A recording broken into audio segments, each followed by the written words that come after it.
Hello, good evening, good day, everybody, and welcome back to the Ask Abhijit show. I hope everybody is doing great. Everyone's doing fantastic.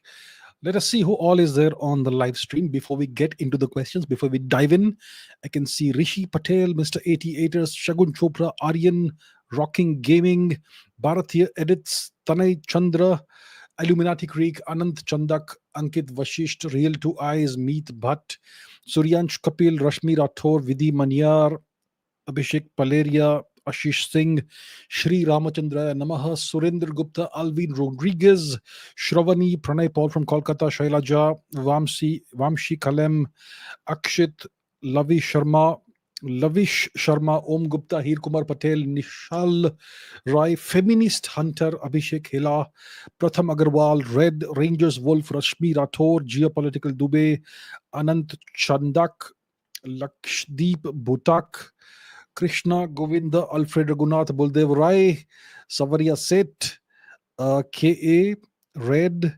Who else do we have? We have Gulu, we have Unique Pixels, we have Samarth Tripathi, Somi Jain, Ramkrishna Paramhans, Didis Dudu, Baller Attitude, Shreyas Mishra, Xenomorphosis, Heer Kumar Patel, Prakhar Gupta, Debthanu Sarkar, Geopolitical Dubey from Indore, Meet Bhatt, Surendra Gupta, Fate, Anand Sutram, Rain Skywalker, Viral Patel, Rajat Duhan, and so many other people.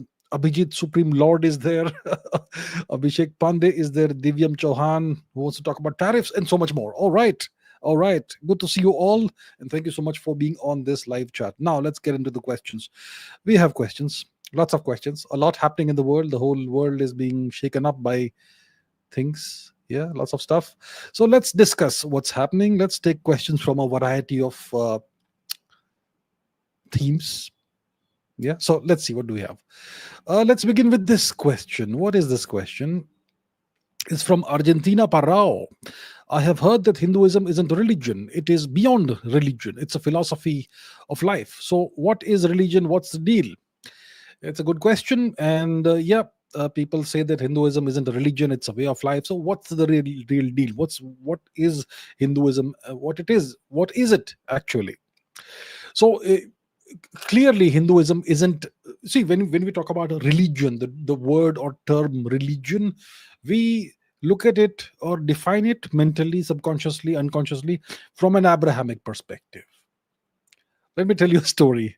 So more than 20 years ago, long time ago, I was in a casino in Atlantic City, New Jersey. That casino was called the Trump Taj Mahal. It no longer exists, I believe. It closed down. And don't ask me how I ended up over there. It's because of the people I was with. You know, young Indian cyber coolies who wanted to get a taste of America. So I also was with them, and that's how I ended up in a casino in Atlantic City. So I'm in this in this casino, the Trump Taj Mahal. And at some point in time, I find myself next to a guy who seems to be of Mexican origin. He seems to be a descendant of the Aztecs, the Triple Alliance, and he's very drunk, and he's trying to be friendly. He's trying to make friends with me. So he's asking me, what's your religion? What God do you worship? What book do you read? So I said, I read lots of books. He said, no, what is the book? Is it the Bible? Is it Quran? I said, I have lots of books. I couldn't really answer his question. So then he's asking me, okay, forget about books. What God do you worship? So I said, have you heard of Shiva? He says, what is Shiva? I said, have you heard of Krishna? He says, no. I said, I have lots of gods. He said, no, one God. Do you worship Jesus? Do you worship Buddha? Do you worship what, Allah? So I said, have you heard of Buddha? He says, yes, I've heard of Buddha. Oh, yeah, I now get it. I get it now. So according to these people, so I could not give any name of Hindu gods because the guy didn't understand it. But if I said Buddha, he got it. He kind of got it. Yeah. So from these people's perspective, religion is about one book, one God, and one prophet. And Hinduism is not a religion from this perspective, from this definition. Hinduism is not ideological, it's not dogmatic, it is not a militaristic top down structure, politically organized religion as such. Hinduism is more philosophical than ideological or dogmatic.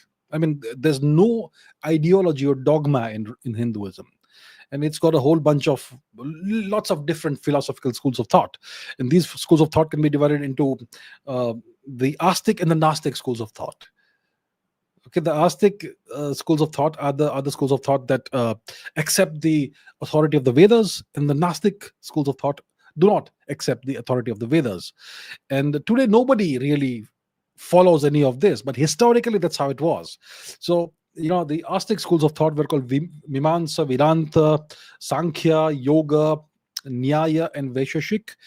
These are the schools of thought. Some of these believe in the existence of the soul and the existence of God, and some of these don't believe in the existence of God, but they believe in the existence of the soul. And then you have the Gnostic schools of thought, which do not recognize the authority of the Vedas, like Charvaka, which is pure materialism, completely atheistic. Then you have Bodha, and then you have Jaina. So these are various schools of thought within the Dharmic umbrella. And this includes Charvaka, which is pure atheism, pure materialism. So you can see how diverse Hinduism is. Hindu Dharma is. So it's not monolithic at all. It's extraordinarily diverse. You can have wildly differing interpretations of the world. All these schools of thought are essentially models of the universe. These are essentially philosophical models of the universe, which have an inherent inbuilt logic within them, and so on. So it's very different from the various Abrahamic religions, extremely different from those. And you will find that despite having such incredible wide-ranging variety in the worldview in these schools of thought, they all have the same moral values and the same ethics. So the both the ethics, the Jaina ethics, the Charvaka ethics, the Sankhya ethics, the Vedanta ethics, they're essentially the same. There's no difference in those things. But the interpretations of whether there is God or not, whether the soul exists or not, and various other things, that's wildly different. So it's a very diverse thing. Everything is allowed in Hinduism. You can be an atheist and you can be a Hindu.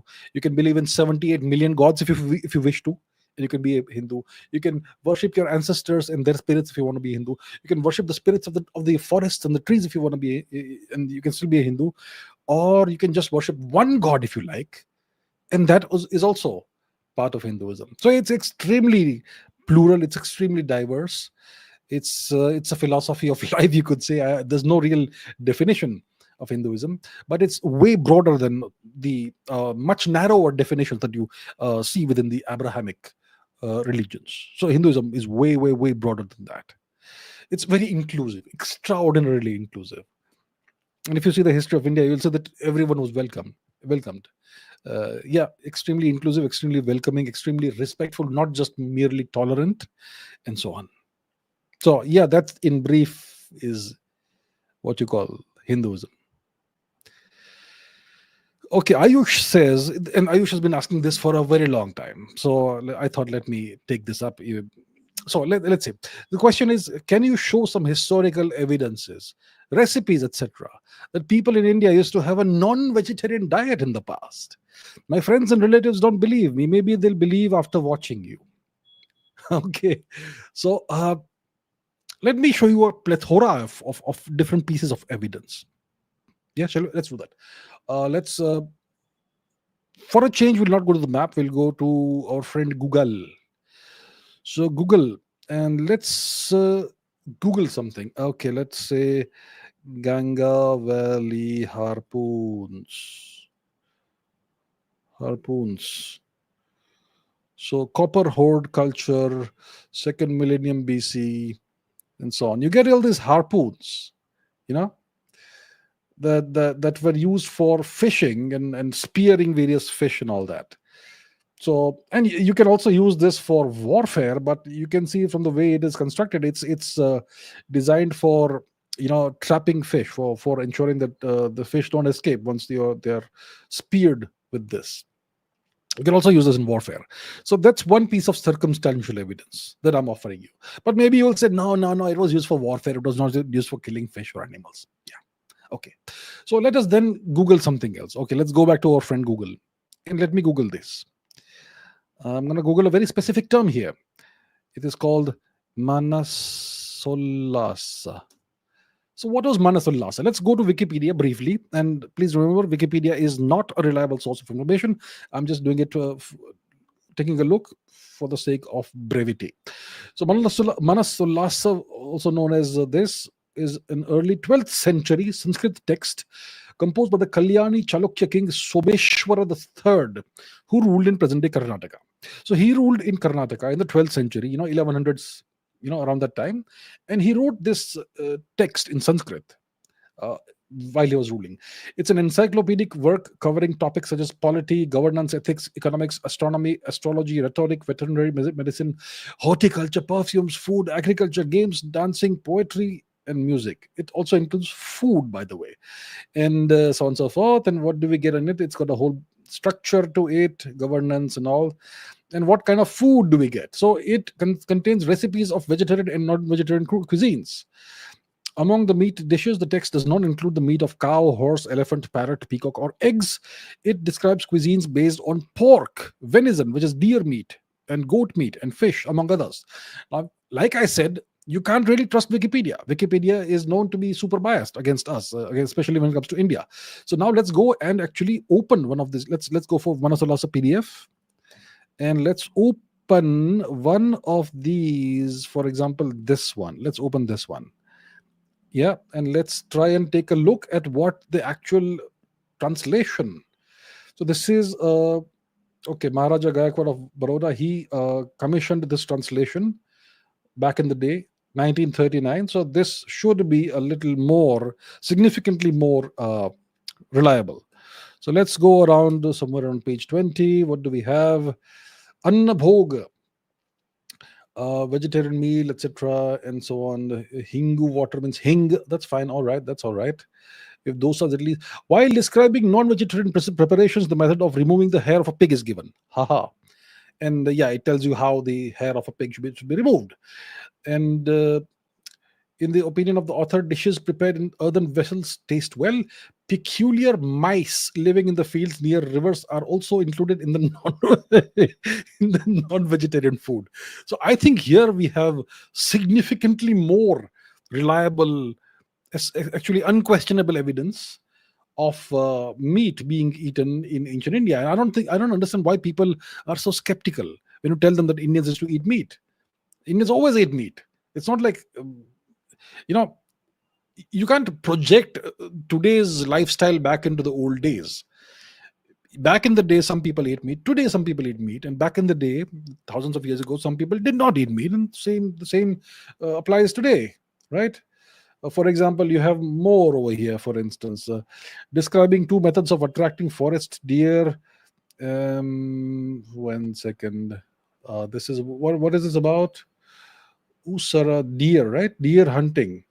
Kind of hunting in which the deer are killed when they come into the forest and so on. So yeah, there's deer hunting over here, right? And when at the appointed place the hunters bring the decoying deer along with the forest deer, the latter are killed by the king with arrows. There you have it. So listen, let's not be naive, let's not be childish. Okay, we are the inheritors of a very ancient, very pluralistic heritage, and we have had all kinds of lifestyles within India. Some people ate meat, some people hunted, some people were pure vegetarian. Everything was allowed. So let's not try and superimpose some monolithic, idealistic worldview on the past. So I hope what I showed is clear evidence of the fact that Indians used to eat non-veg meat in the past, especially warriors, especially kings, for sure. And there was no controversy back in the day like we have today. All kinds of people fighting each other constantly over tiny little minor matters. What language should be spoken and what food should be eaten and so on. Come on, everything's okay.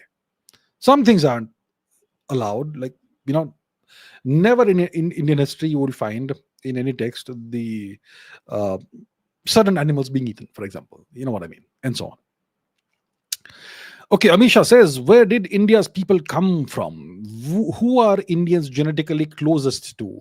How did humans survive the ice age? I'm glad someone asks these questions. It reminds me of something I wrote a long time ago. So let's once again go to our friend Google and let's see, Aryan invasion myth. And when I search for that, what do I get? I get this article from Medium that I wrote. Let's open this article. This is an article I wrote. It's in Medium, and I don't need this right now. And you can see I wrote this on May 14th, 2017. That's a long time ago now. And this is the article from which everybody gets their knowledge, initial knowledge of the Aryan invasion theory. Today, you have so many scholars who are all fighting the good fight that the Aryan invasion theory is false. But this is the article that started everything. This is the one article in which all the evidence is presented in one place. So this is what started everything. This is the article. And today everybody has taken this forward. Now, anyhow, let's look at this in the concluding section, conclusion before the references. Here we have this paragraph that I wrote in 2017. Who were the first Indians? When did they first arrive in India? Where from? What were their lives like? What was their society like? How did ancient Indian civilization evolve? What knowledge did they possess? What kind of science did they have? What discoveries did they make? What technologies did they develop? How did they build the largest ancient urban civilization the world has ever seen? What did they call their great cities? What language did they speak? Did they really develop a proto democracy thousands of years before the Greeks? What kind of future did they envisage for India? What lessons can we learn from them? These are the questions our eminent historians have not deigned to ask for the past 7 decades. And these are the questions we must seek in order to rediscover our roots and understand who we really are. So, yeah, so that's what I wrote a long time ago. And I'm glad people are asking this. I'm glad Abhishek has asked this. So the question is, where did the people of India come from? Great question. And for that, we have to go back about 70,000, 75,000, maybe 80,000 years before today. And it all starts, okay, now we go to the map. Okay, we haven't cracked out the map. We'll crack it out now. Where is the map? Well, here is the map. And let's go into the mystery, the question of the origins of the Indian people. So, to the best of our knowledge, the best information that we have says that about 75, 70, maybe 80,000 years ago, there was a migration of human beings, a small group of humans out of Africa into Asia. The out of Africa migration. This happened between 70 and 80,000 years before today. Maybe 65,000. We don't quite know what the date was, but it was about around this time. Let's say roughly, tentatively 70,000 years before today. And this migration is believed to have happened around here, the Strait of Bab al-Mandeb, the Strait of Tears, essentially it's called. And it's a pretty narrow strait. There are islands here. And it's believed that this is where the crossing happened. A small bunch of people, small group of people, maybe a few hundreds, maybe 200, 300, maybe less than 1,000 people. They crossed over from Africa into Asia. And at that time, these coastal regions of Yemen, see, if you look at the satellite image today, it's all yellow, it's all brown, it's all ghastly desertified region, right? But back in the day when this migration happened, the coastal part of the Arabian Peninsula, the southern part, southeast part of the Arabian Peninsula was green. So it had sufficient vegetation to sustain the lives of a small number of humans. So these humans, they crossed over into Asia. They traveled eastwards. They traveled eastwards into Oman. They went northwards. And again, at some point, they crossed maybe the Strait of Hormuz and they reached the Balochistan region. And even there, the coastal regions were green. And then they went eastwards and then they reached the Indian subcontinent. So the first place where the out of Africa migrants permanently settled down was India, because India had this huge, lush, gigantic geography. It had plenty of forests, it had plenty of fertile land. It had all the resources needed to sustain a gigantic population, not just a few hundreds. And it's a huge subcontinent. So this is where the out of Africa migration, the people, they first settled. India was the first founders zone of the out of Africa migration. And from India, These migrants eventually went in all directions all across the world. Now, how do we know this story? Am I just making up a wonderful nice story? Is that what I'm doing? I'm just making up a nice story. How do we know it happened in this way? How do we know that the migration happened in a certain direction from a certain place, and it followed a certain route geographically? How do we know this? We know it because of various factors, including genetics. And there are various genetic lineages that we are aware of. Uh, and there are so many haplogroups today. Haplogroups are ancient lineages. A haplogroup is essentially a group of people who live today who are all descended from a single person who was the originator of a specific genetic mutation. So that's haplogroups. Now, there are two kinds of haplogroups: patrilineal haplogroups and matrilineal haplogroups. Patrilineal haplogroups are Y DNA, Y chromosome haplogroups, and matrilineal haplogroups are mitochondrial DNA haplogroups. The mutation happens in the mitochondrial DNA. So there are various such families that exist in the world, and the oldest non-African haplogroups are all haplogroups that originated in India. Let me demonstrate this. We go back to Google. Where is Google, our friend? Yes. Okay, let's go to Google. So there is haplogroup F, for instance. It's a patrilineal haplogroup. Haplogroup F. Haplogroup F. Now, guess where this originated? It originated about 57 to 62,000 years ago, somewhat after the migration, and it originated in India. It's a male haplogroup, patrilineal haplogroup.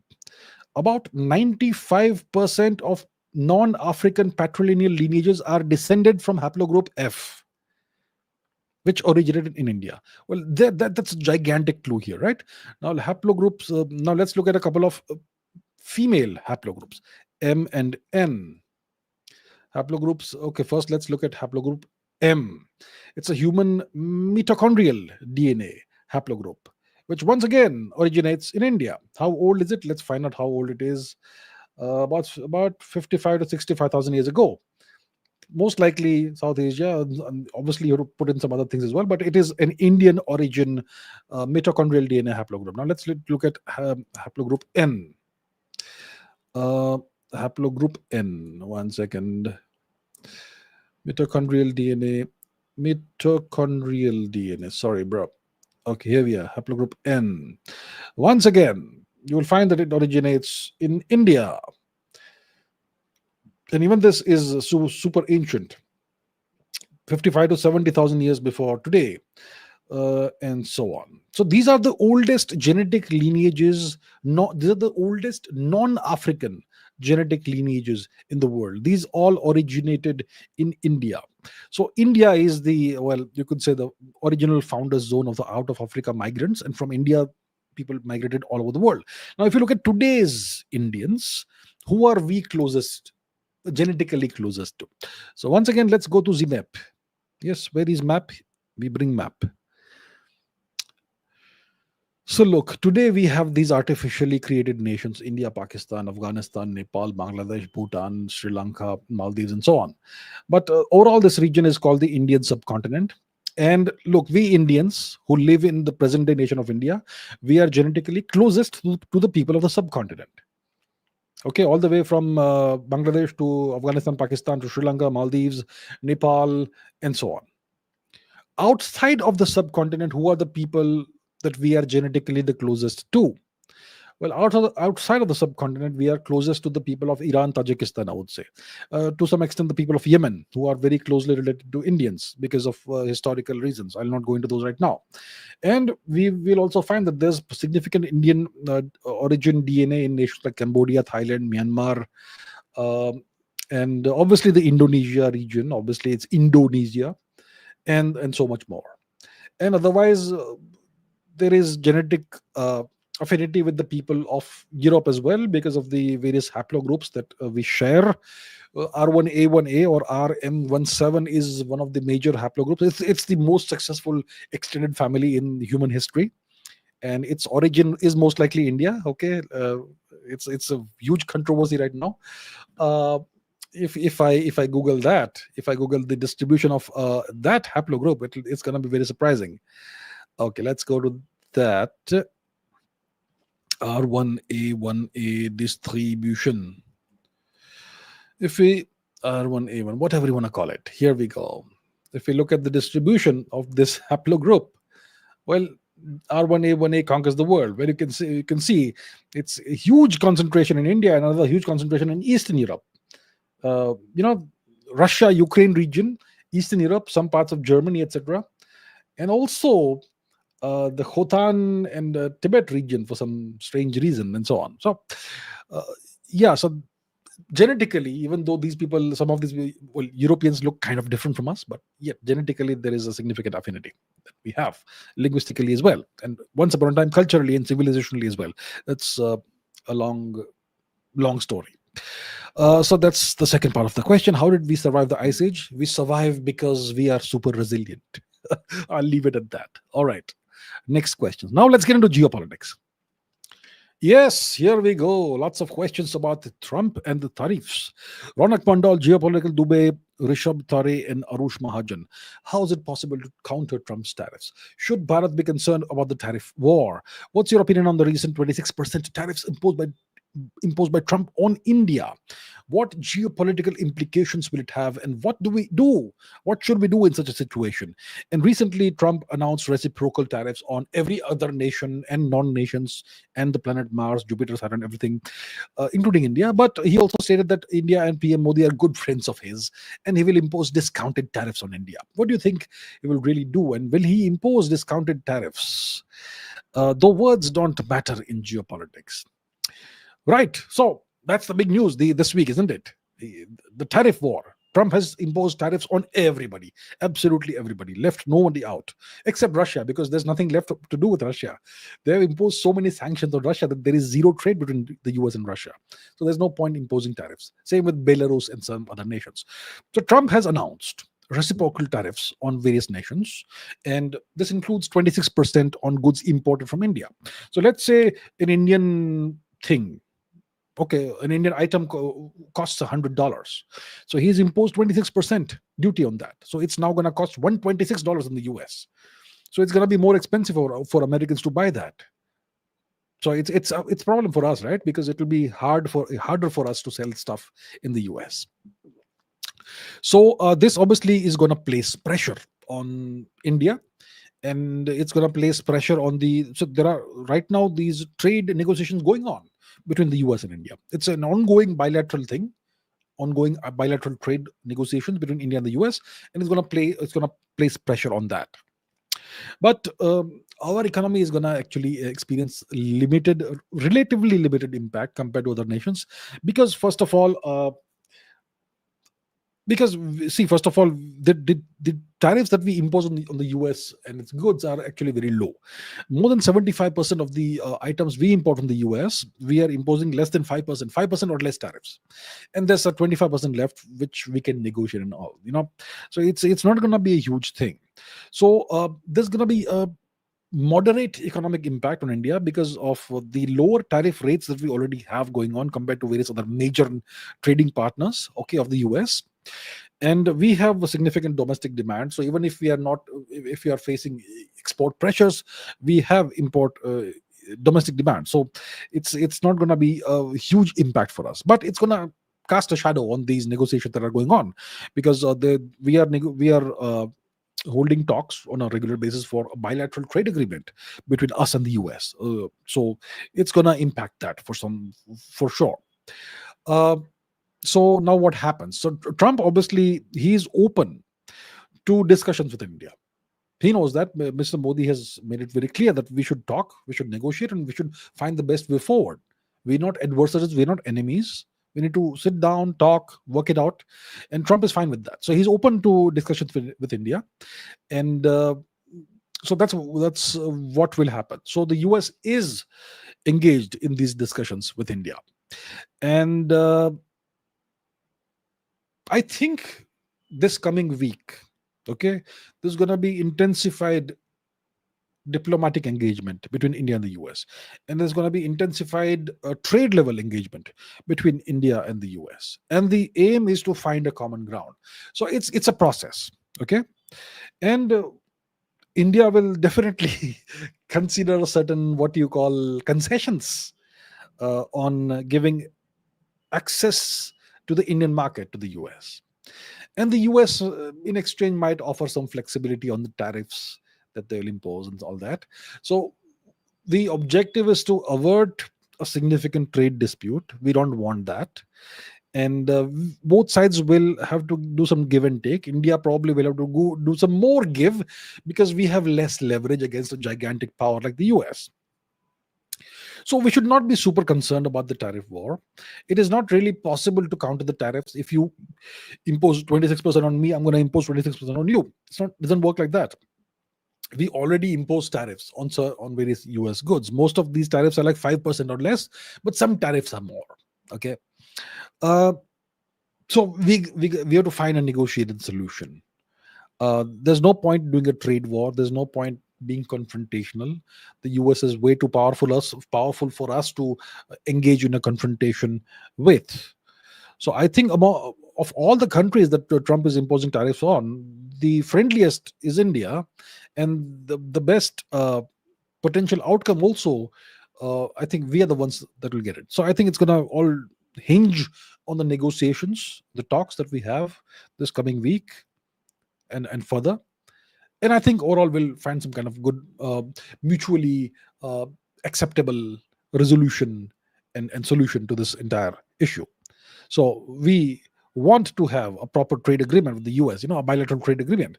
So this actually may hasten the arrival or the signing of such a bilateral trade agreement. So I think it's nothing we should be tremendously concerned about.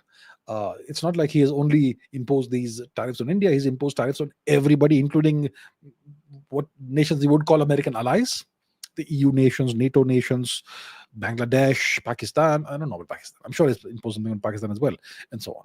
So he's not singled out India, and we're gonna find a way through consultations, negotiations, and talks. Pranay Paul says, with Trump announcing a reciprocal tariff policy this week, signaling a dramatic shift in US trade strategy, could this trigger a new wave of global protectionism or even realign existing trade blocs? How might countries like India recalibrate their trade and export positioning in this emerging scenario? And more importantly, will this have a lasting impact on US economic imperialism and its global leverage? Yeah, so this is going to be definitely interesting. What's happening? So look, the economy we've had for a very long time is a globalized economy, more or less, isn't it? All nations are integrated together into a single trading system. We all do exports, imports, and we have various good duties and stuff, but it's all under control. And it's like open markets, free markets, right? A free market economy. That's essentially what the Western rules-based world or rules-based global order has been.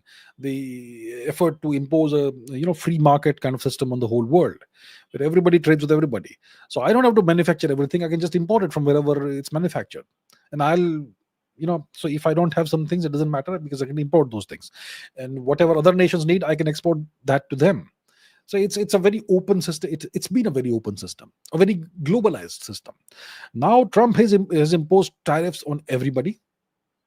This is essentially the end of the global system, the globalization system.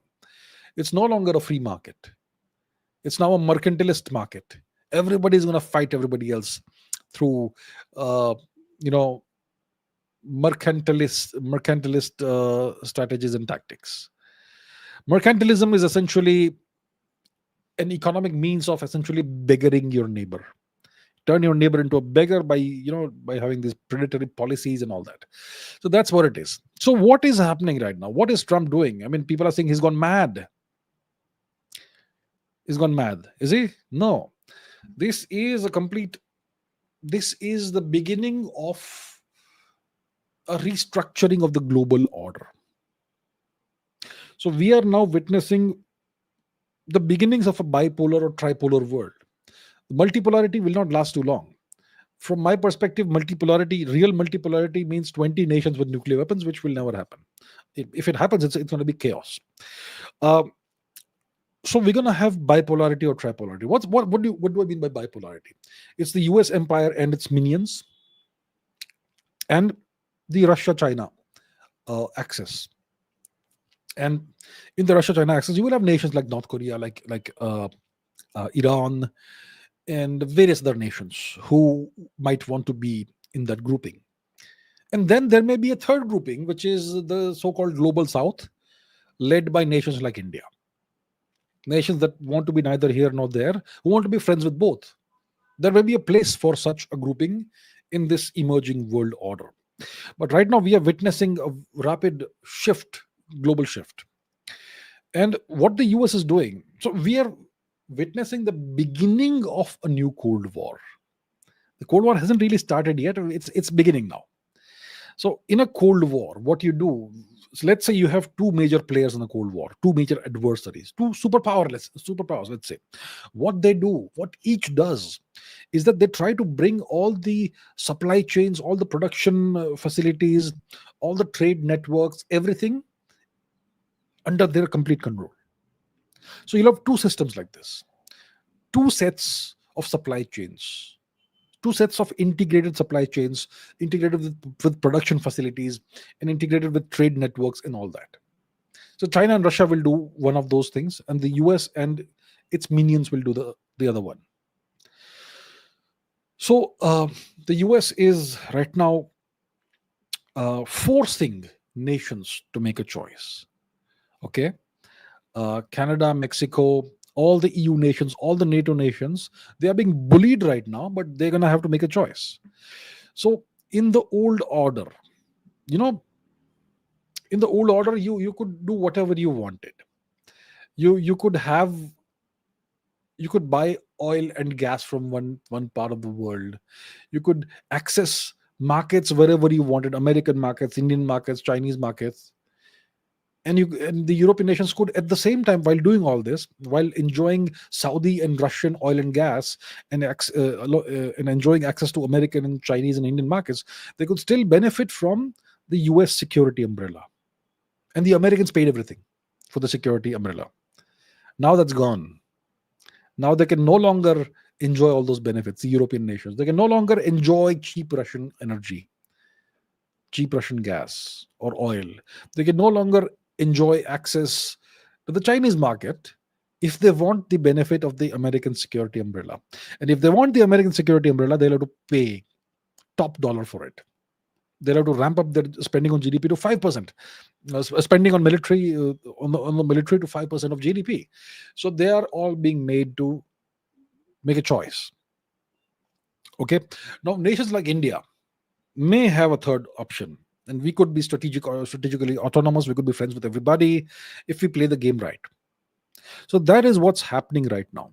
So the Americans are forcing. So Trump essentially has set this thing in motion through the tariffs and through so much more. So we are now once again entering a Cold War era. And Russia and China are on one side. Iran is with them. North Korea is with them. Japan is trapped in a very strange geographic neighborhood, being an ally of the US. Of course, it's across the Pacific, so it's kind of fine. And Hawaii is nearby, Guam is nearby. They have reasonable protection. But yeah, you have Russia and China right next door for Japan's perspective. So for India, what we need to do is make sure the Americans aren't too displeased. Have trade talks with them, hammer out an agreement, find places, find areas of convergence, and work out the best possible arrangement when it comes to trade and tariffs. Obviously the Americans will demand access to this and access to that and more, whatever they want. So we may have to give in to some of these things, but that's how it works in the world. Okay. It doesn't mean we're giving up our sovereignty. It's just that we are changing some parameters here and there. So from India's perspective, it may still be a good scenario. because even the Chinese want access to the Indian market. And that's why they have changed their game the past year or so. So it's a wait and watch thing. But let's be very clear: a new Cold War era is upon us. The European nations are becoming very rapidly irrelevant. Okay, they will no longer be able to have these socialistic policies while being super liberal. Um, you know, welfare state policies. It's not going to work anymore for them. And if they really want to be sovereign, if they want to stand up to the US, they're going to have to become military powers again, which is very difficult. And the Americans may not even allow that. So that's where we are. So it's a time of very rapid geopolitical change. A very rapid geopolitical realignment is happening right in front of our eyes. And Trump is actually moving the pieces of the chessboard in front of us right as we speak. And we're seeing it happen in real time. We're seeing geopolitical realities change in real time. Usually it takes decades for this to happen. Nobody notices what's happening. Right now, we're seeing it on a daily basis. Very interesting times to live in. Prakhar Gupta asks this question. Let's talk about a hypothetical question. Let's assume Russia-Ukraine like situation with India and China. If China wages a war on India and starts capturing territories of India with its big military strength, what will be the stand of Trump in the situation? Will he act in a similar way and make some peace deal with China like Putin and force India to sign some deal like the minerals deal with Ukraine? Will he force China to return the captured land back to India? Or will he take a completely different stand from this? I think he will make sure that we take help from the US instead of our friend Russia. What lesson can India learn from today's situation to secure and safeguard itself from China in the future so we don't become prey of these powerful countries? Foul play of geopolitics. There's no foul play in geopolitics. Listen, if you're powerful, you're going to do certain things. And I can't blame you for that. There's no foul play. There's no right or wrong. There's no good or bad in geopolitics. There's no right or wrong in geopolitics. Geopolitics is amoral. Power is just a number. It's just a numbers game. So there's no right or wrong and foul play. The greatest sin in geopolitics is what? It's weakness.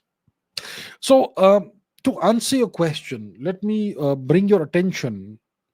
Okay, let's put my own YouTube channel on the screen, and let's search for something.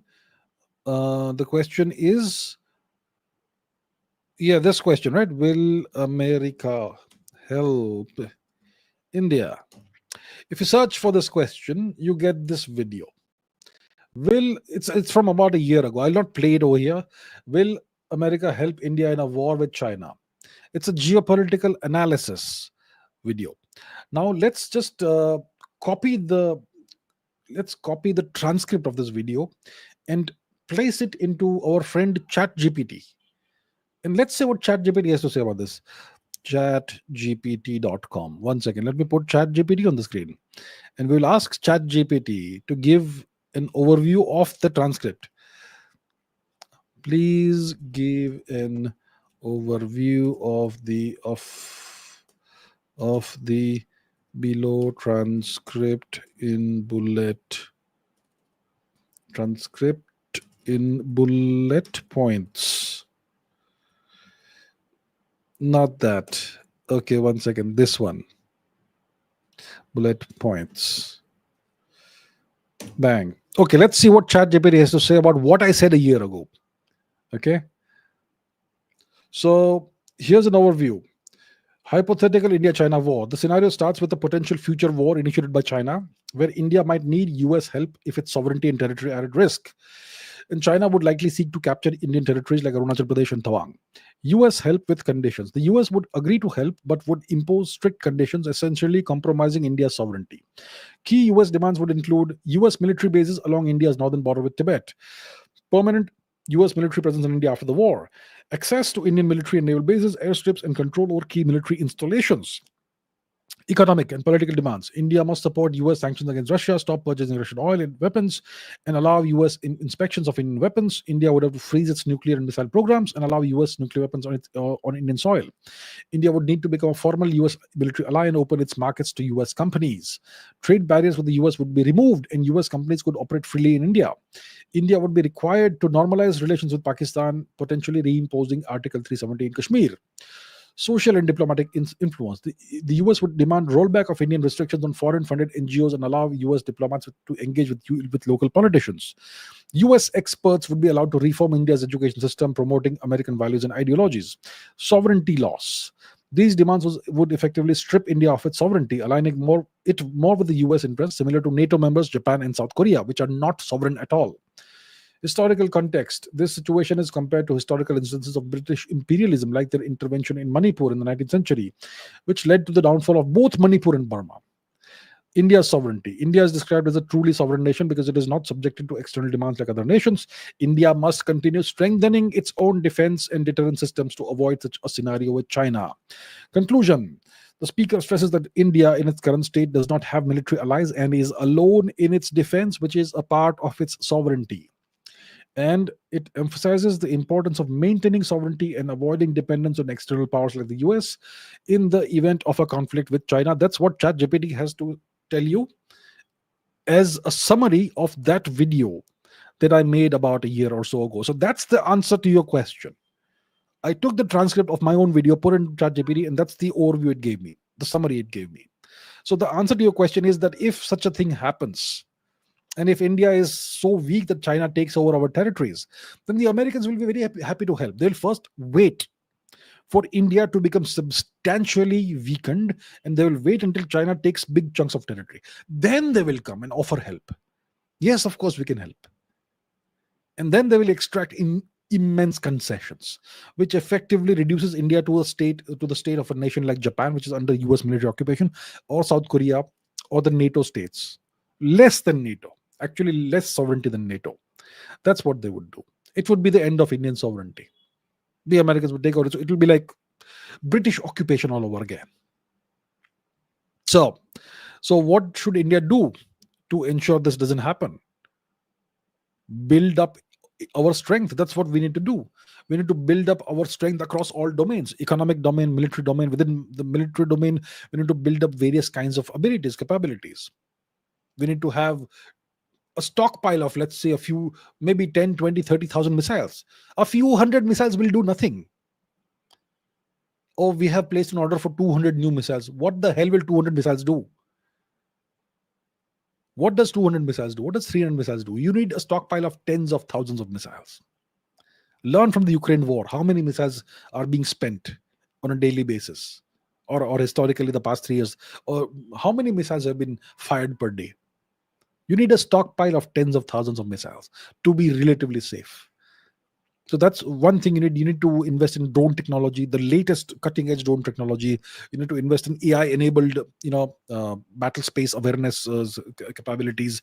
You need the best fighter planes, at least good fighter planes, large numbers, not like the tiny numbers we have today.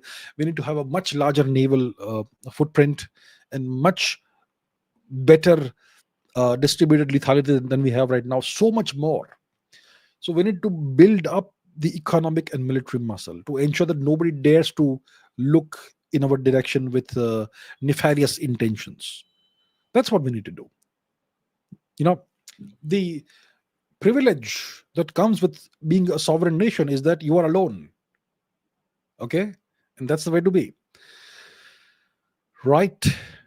Next question. Mr. 88 says, what do you make of Mohammed Yunus's statement about India's Far East states being landlocked and inviting China to extend their interests through Bangladesh? Is there any action that we can take against them aside from doing Kadi Ninda? So Mohammed Yunus was in China recently. He's the puppet figurehead leader of Bangladesh, US installed puppet leader.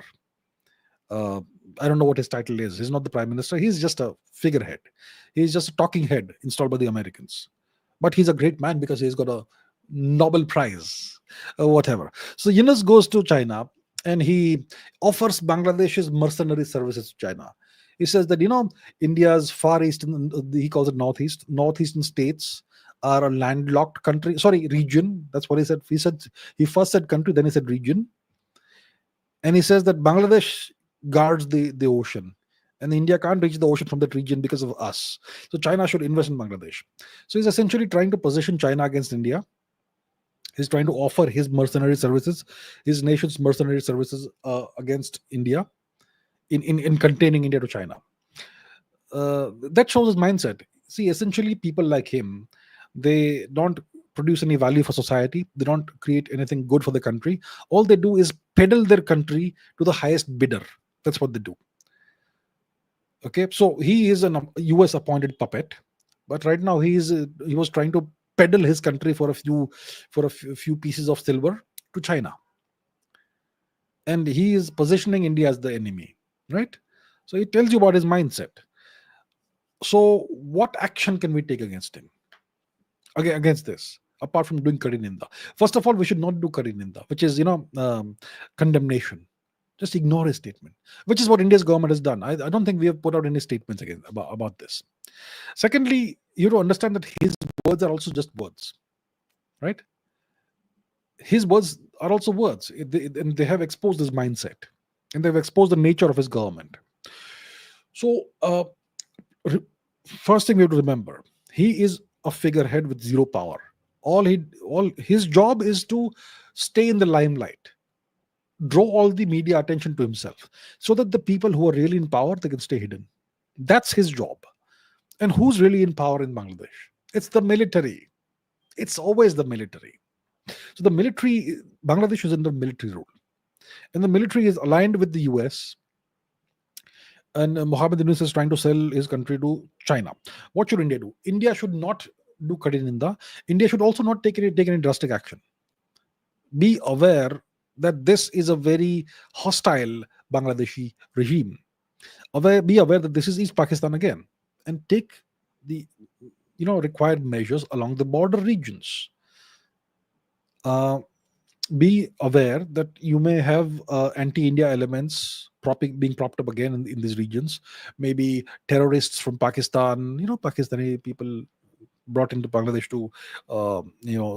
to introduce terrorism into Indian parts across the border, or something else. So always be aware of these things and take adequate measures to ensure that none of this spills over into India. And when the time is right, we can perhaps encourage Bangladesh to revert to a better form of governance, a more democratic form of governance. We can do it eventually at some point in time. So that's what we should do. But we should know that by now it should be clear Mohammed Yunus is an enemy. Okay, Tidik73 says, you stay away from Poland. Do not talk rubbish that Poland might get involved in Ukraine. Why are people getting upset? I said I talked rubbish that Poland might get involved in Ukraine. Okay, let's. Poland prepares for war with Russia. Okay, let's see. Let's put this on the screen. So I'm talking rubbish that Poland might get involved in Ukraine. Okay, look at this. This is from the Jamestown Foundation, which is a very, very highly regarded think tank or organization. And the title of this article is Poland Prepares for Direct War with Russia by Janusz Bugajski. The date is April 4, 2025, which is yesterday. 23 hours ago, he wrote this. Executive summary.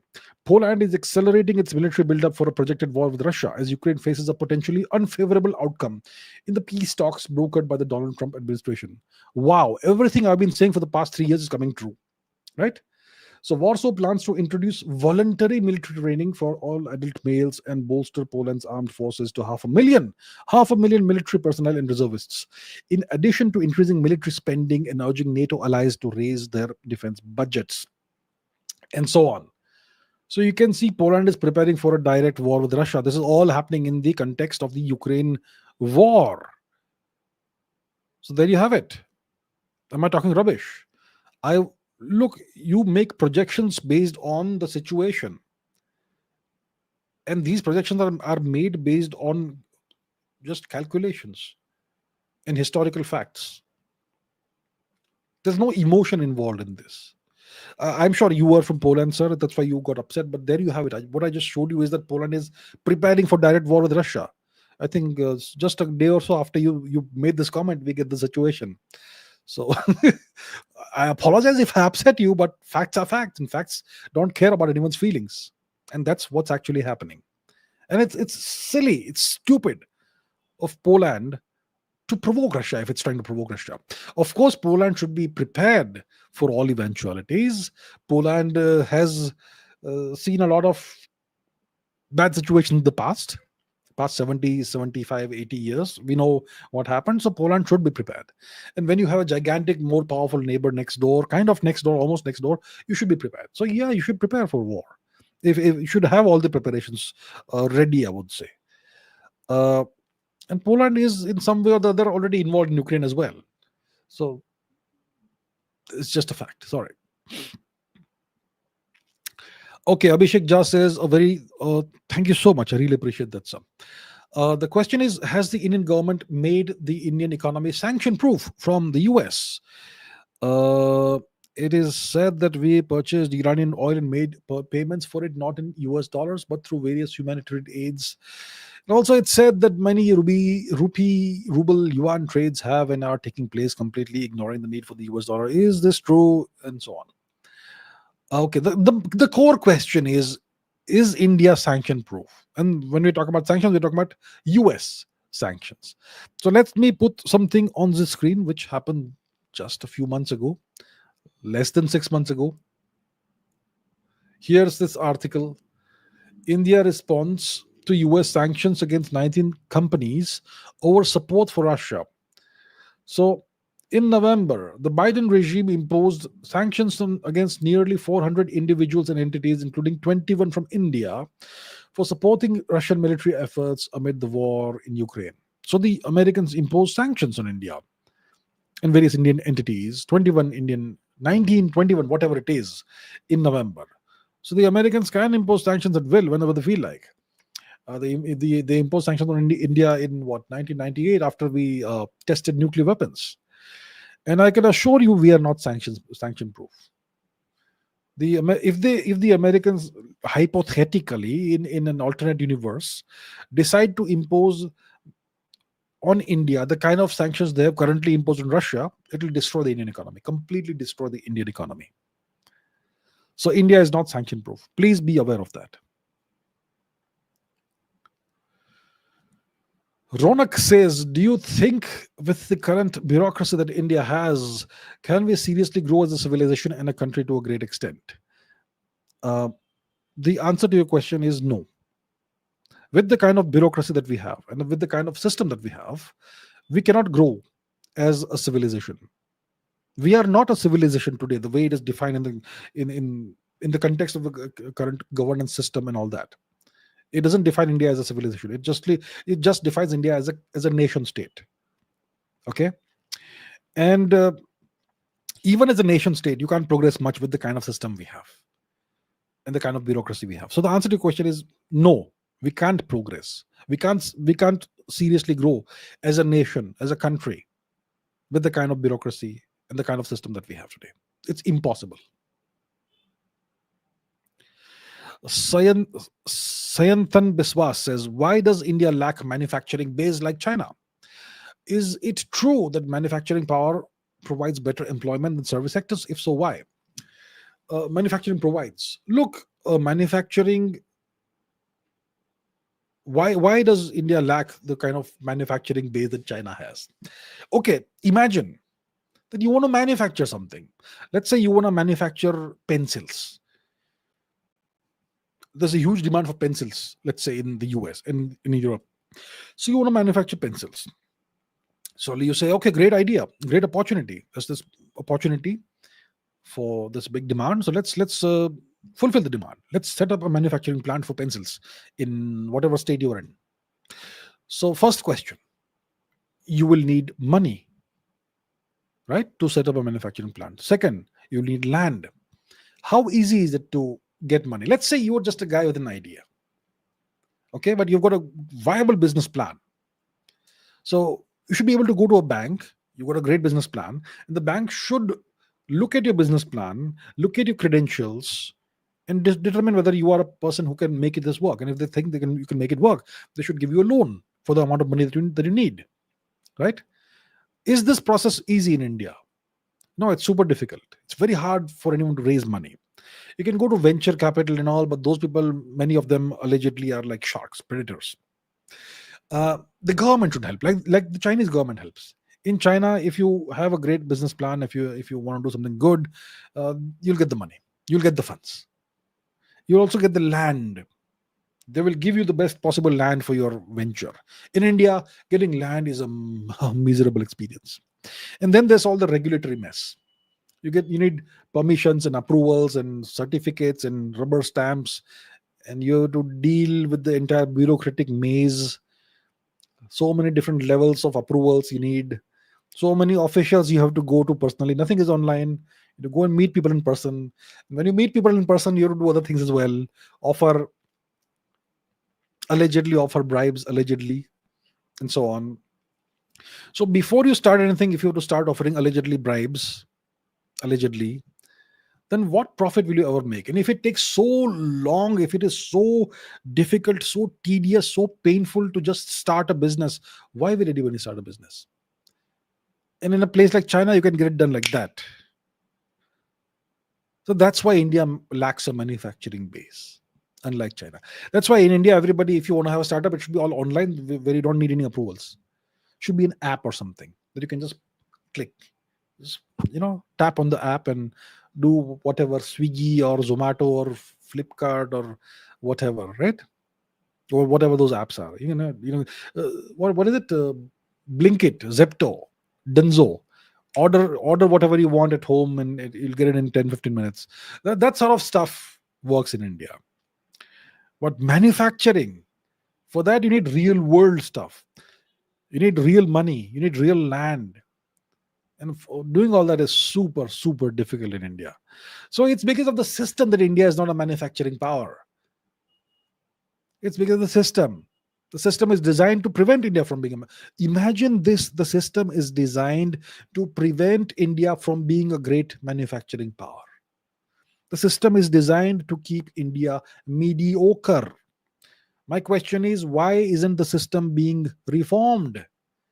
It's because the people, I'm not talking about the highest levels, but overall, the people who are part of the system, they benefit from the system. Overall, the people who are part of the system, who are in power, allegedly politicians, allegedly bureaucrats, allegedly whoever else, people who are part of the system, they allegedly benefit from the system. And it is in their interest to keep the system the same way it is and don't allow it to change. If it becomes transparent, if it becomes a system that serves the nation and the people, then how will it serve them? Vested interests, right? So that's why it doesn't change. And when a system, it behaves in a way that it is not supposed to behave, its stated purpose is X, but its actual, the way it actually behaves is not X but Y. It's called corruption, right? That's the definition of corruption. So yeah, that's why India is not progressing. That's why India isn't doing great. India has the potential to become the next manufacturing superpower if you just reform the system, if you just make all these things easy. If somebody has a great idea and has the business acumen behind it, then give the person the funding, take a risk on the person, give the person funding, give the person land, give them one chance, and let's see how it goes. And as long as your vetting process is good, you'll find the right people. You'll give money to the right people. Now, obviously, everybody has ideas. It doesn't mean everybody should be given money. The right people should be given money, and there's plenty of the right people in this country. But yeah, because of the way the system is, India lacks the manufacturing base, because the system is designed to prevent India from becoming a great nation. Imagine that. So why isn't it being reformed? Because allegedly the people within the system benefit from the system, and because it's benefiting them, they don't care if it is hurting the country. That's the story of India, 70 years, 75 years, whatever it is. Uber says ancient civilizations like China, India, Rome, present day Italy continue to live on. Rome doesn't live on as a civilization. Rome died a long time ago. And I'll come to that why. Okay, let's continue. China considers itself as a civilization even today. India, as at least per the constitution, is a nation state. As per the constitution of India, India is not a civilization. India is a mere nation state as per our constitution. Okay? The constitution that has been imposed on India undemocratically. So, is this one of the problems? The way we are perceived and the way we project ourselves, which becomes an impediment in our growth. Right? So that's the question. So, if you look at the Constitution of India, you will see that the Constitution of India defines India as India, that is Bharat and something or the other, okay, and it does not define India as a civilization. It defines India as a nation state. Now, Rome no longer exists. Rome is Italy. Italy is a Christian nation. Italy is a non-sovereign nation, part of NATO, part of EU. It's neither a civilization today because, okay, so then the question, to understand why Rome is not a civilization today, we have to understand what is a civilization. So take notes. A civilization is an advanced society which has a certain set of characteristics. First characteristic, it has a highly evolved and institutionalized indigenous culture. Institutionalized indigenous culture. Italy is a Christian nation. Christianity is not indigenous to Italy, but it is institutionalized into Italy. So that's number one. So, for example, in the Arabic nations, their culture slash religion is Islam, and that's part of the institutions. That's part of their legal system. It's part of their education system. It's part of their governance system. It's part of everything. So it's institutionalized. Now, ask yourself this about India. India's indigenous culture, the dharmic culture, is it institutionalized anywhere?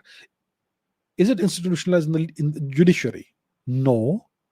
The judiciary is based on the European system, the Western system, the Western constitution, and the Western legal system. You can give it some Indian name, Bharatiya Nyaya Sanhita or whatever, but it's still a Western code of law, right? So it's not institutionalized in the judiciary. Is the Indian cultural civilizational system, dharmic system, institutionalized in the education system? It's not. Our education is completely secular, completely Western. So there we have it. Even we are not a civilization today. Okay. Now you need to have laws, constitution, institutions that are grounded in, based in the indigenous culture and indigenous values, indigenous ethics, indigenous morality. We don't have any of that. We need for a civilization, for you to be a civilization, you need to have an indigenous system of governance.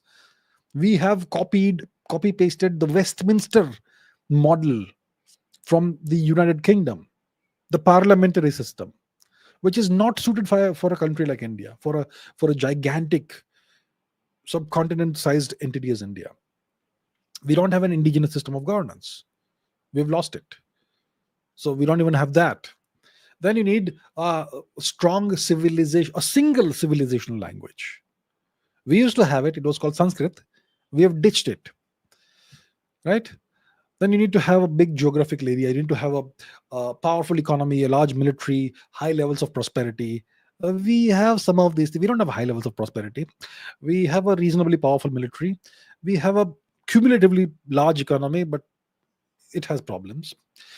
And for you to be a civilization, you need to have a large sphere of economic, military, and cultural influence that extends significantly beyond your borders. We don't have that.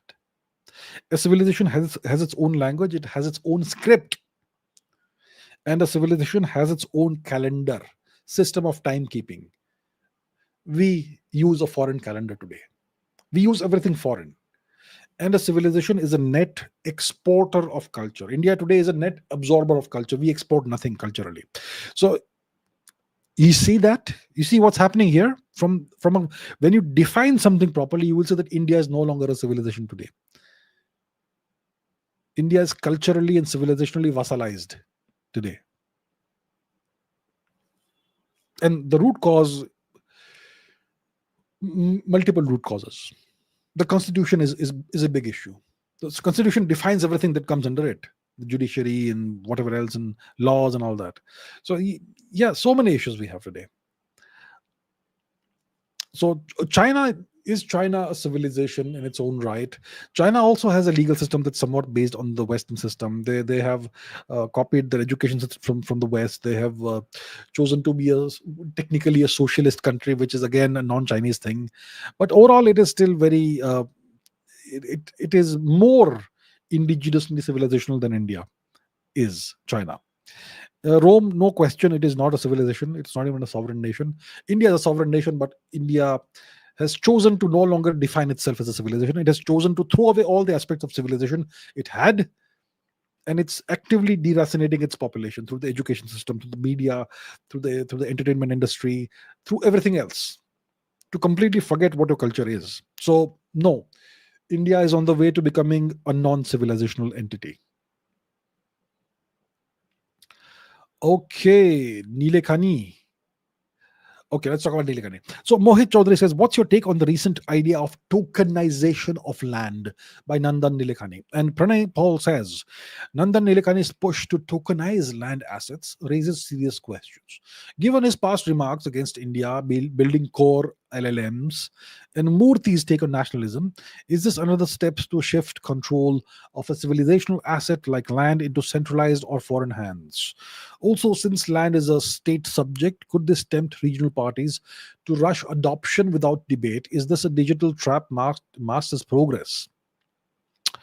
So, Mr. Nilekani recently spoke about, he proposed the idea of tokenization of land. So, his proposal for the tokenization of land, it aims to digitize India's land ownership rights. Land ownership rights, it wants to digitize them by converting them into blockchain based tokens. Now, I'll not go and explain what blockchain is and how it works, but there's something called blockchain based tokens. And he wants to digitize land ownership rights by converting it into blockchain based tokens. So, by doing this, he seeks to unlock. See, land is about half of India's wealth is estimated to be in the form of land. Okay, but this wealth is not a liquid asset. It's not like cash, right? You can spend. If you got a, let's say if you have a 1 lakh rupees in a bank account, you can spend 10 rupees today or 200 rupees or whatever you wish to. But if you have a block of land, you can't just sell it off piece by piece or any of that. It doesn't work like that. It's not a liquid asset. Okay, so about half of India's wealth is in the form of land, and it's not a liquid asset. There are legal restrictions on it. Sometimes you have situations where the title is unclear, and so on and so forth. So Nilekani says that this enormous economic potential of India's land assets is frozen because of all these issues. So let's tokenize it. So if you tokenize land, it will make these assets tradable. So if you're an owner who has a certain amount of land, you will be able to sell parts of that land. You'll be able to fractionalize ownership of the land. You'll be able to use that land as collateral for a loan. So this can bolster entrepreneurship. It can bolster economic growth, especially in rural areas where you have lots of problems.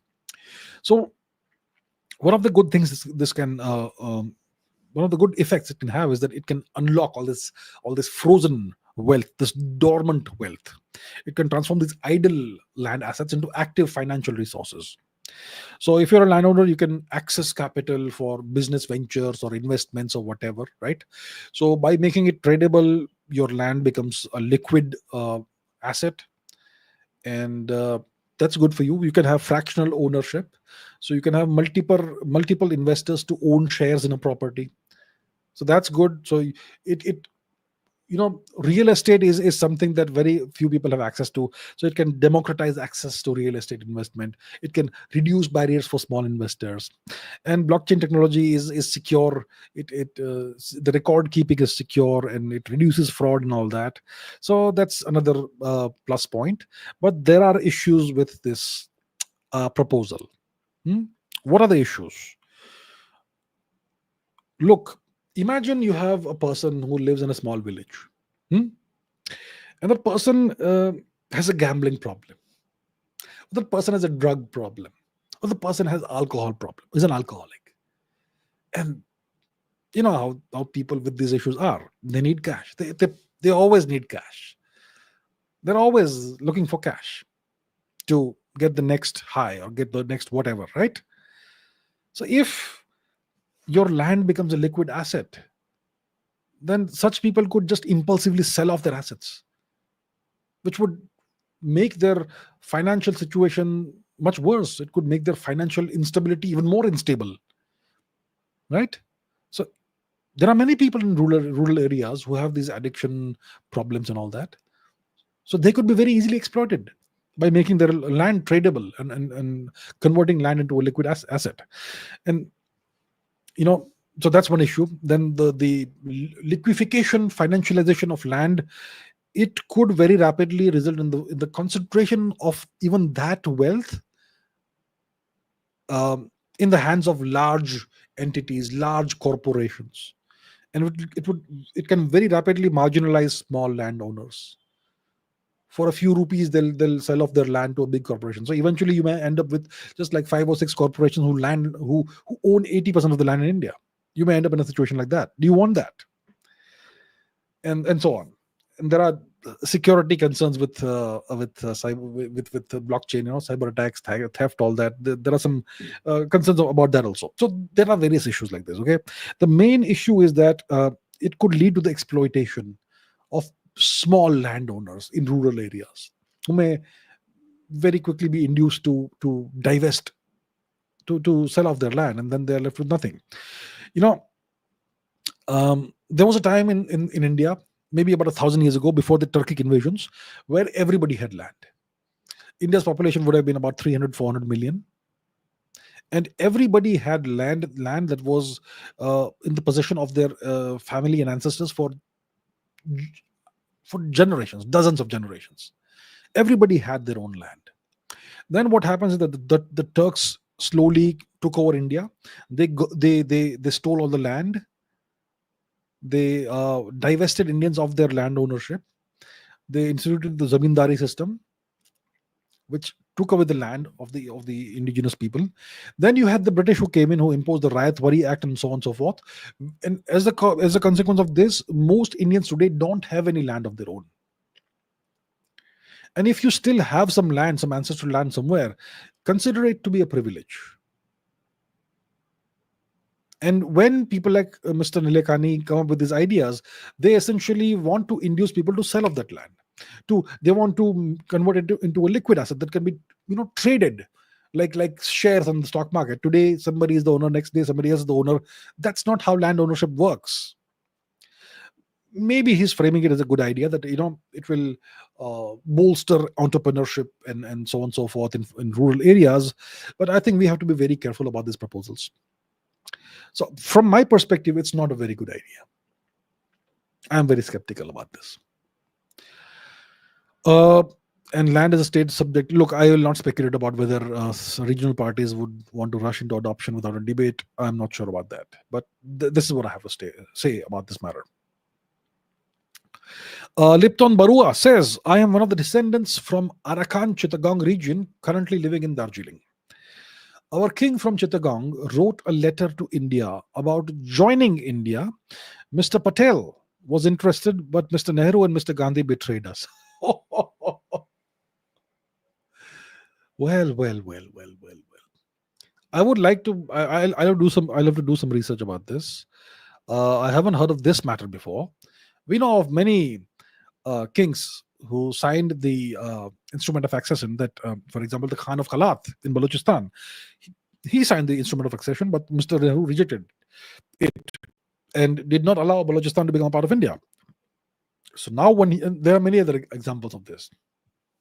Mr. Nehru repeatedly rebuffed the Maharaja of Kashmir's offer to join India multiple times, at least 3 times, before finally asking Mountbatten to agree to accept it. So Mr. Nehru has done lots of things that don't make sense to small, less intelligent people like us. Um, but now we hear this now. So the king from Chittagong wanted to join India.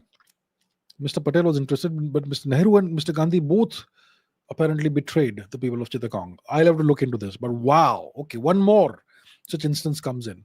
When someone wants to join your nation, why do you say no? I don't get it. Well, I will certainly do my own due diligence, my own research on this. But I would like to thank Lipton Barua for bringing this to our notice. Very interesting indeed. Okay, I don't know how to read this. There was a time when I could read Arabic, but I've lost the practice. I learned the Arabic script over one afternoon when I was a teenager. I had a dictionary. That was the Arabic script, and yeah, I learned how to write and read in Arabic over one afternoon's time. So the question is, can you let us know if Iraqi Arabs in Iraq are native Mesopotamians? Because I've heard that they are Arabized Iraqi Arabs who were forced into Arab culture and Islam. I have seen Iraqi Arabs' DNA showing they have more Mesopotamian DNA than Arab, but I don't know of its real results. Well, that's a very interesting question. I personally haven't done research into this matter, but let's take a look at the map and talk about and see what is the region that we are referring to over here. Mesopotamia, Iraq, right? Okay, let's go to the map. Now we go to Iraq. What is Mesopotamia, first of all, for those who don't know? Mesopotamia is this region between two rivers, the Tigris and the Euphrates. Okay, that's what Mesopotamia is. It's a very fertile region. If you look at the city of Baghdad, the river that flows through it is called the Tigris. And if you go to a different part of Iraq, you will have a different river called the Euphrates. Okay, this is the Euphrates. So if you look at a satellite image of Iraq, it's pretty dry, right? Isn't it? But you have this greenish region, which is the region between the two great rivers. And that region is called Mesopotamia, the region between two rivers, the Tigris and the Euphrates. So now now this place is called Iraq. And the question is, what's the origin of the people of Iraq? Essentially, if you look at Iraq today, everyone speaks Arabic. Everybody, essentially, most people are Muslims. You do have Kurdish people, you do have Yazidi people, and so on. Those are small minorities, reasonably small minorities. But most people they are Muslims. Apart from the Yazidis, even the Kurds are Muslims. Most people speak Arabic, and most people identify as Arabs. But are the Iraqis really Arabs? Because even the Egyptians are considered to be Arabs today. They're part of the Arab world, right? But if you look at the map, Arabia is this peninsula here, which is now called Saudi Arabia, and you have Yemen, Oman, and the UAE. That's also part of it. So that's the region where the Arabs historically lived, and Mesopotamia was different. Mesopotamia was west of the subcontinent, west of Iran, west of Persia, essentially. And we in India used to trade with Mesopotamia. And Mesopotamia gave rise to multiple great civilizations, the Sumerians, the Akkadians, the Assyrians, and so on. These were non-Arabic cultures. Now, I haven't really studied the DNA or, studies, researches about this matter, but I am pretty sure that the descendants of the Sumerians, the Assyrians, the Akkadians, and so on, they still exist, they still live, and they probably have been assimilated into Arabic culture. That is probably most likely what happened. They had to accept the culture and the religion that the Arabs brought into the region. The same thing happened to the Persians. If you look at Persia, Iran today, about half of Iran is ethnically Persian, and they have obviously they today practice, many of them practice the religion and the culture that was brought by the Arabs. They don't speak the Arabic language. That's one thing they have preserved. But in nations, in parts of the world like Iran, in Syria, Jordan, Egypt, everyone speaks Arabic. Even in the northern African nations like Libya, Algeria, Morocco, etc. So it's part of the spread of Arabic conquests in this part of the world. I am pretty sure that if you study, if these studies have been done, then you will find that the people of Iraq, many of them have the original ancestry still in them, Mesopotamian ancestry. I'm pretty sure about that. I haven't done the research myself. Now is not the time to do it live, because I have so many questions to answer. But I am pretty sure, and it's a very interesting question that someone from this region is asking. I'm pretty sure that if you actually look at the genetics, the DNA, then the ethnicities will be different from the Arabic ethnicity in the Mesopotamia and Iraq region, even Jordan, even Syria, even Egypt, for sure. The people of Egypt, most of them will still be descendants of the ancient Egyptians, even though they today speak the Arabic language and practice the Arabic religion, Islam, right? Okay. Next question is by Abhimanyu Sharma. Why was the Mongol invasion of Japan a failure? How was Kublai Khan's leadership in contrast to Chinggis Khan? Okay, the Mongol invasion of Japan, it was a failure. Now, lots of people imagine that Chinggis Khan tried to invade Japan and he failed. Is not the case. Chinggis Khan died in 1227 AD, I believe. 1227 AD. And the Mongol invasions of Japan happened in the 1270s and 1280s. I think it was 1274 and 1281. Okay? So there were two invasions done by the Mongols. Invasions of Japan, attempted invasions of Japan, and both failed. And if you look at the prevalent mythology, let's say, the mythology is that there was this divine wind that came and saved Japan both times. Wind brought on by the gods, the kami. The Japanese traditional gods are called the kami. In the Shinto religion, the gods are called kami. So this divine wind is called kamikaze. So it was divine wind, kamikaze, that saved Japan both times and destroyed the invasion fleet. That's one version of events, and there is some truth to it, for sure. So here's what happened. It was the grandson of Shri Chinggis Khan, Shri Kublai Khan, who ordered the invasions of Japan. So Shri Kublai Khan ruled China. He was the emperor of China. He was the successor of Ogodai Khan, I think, something like that.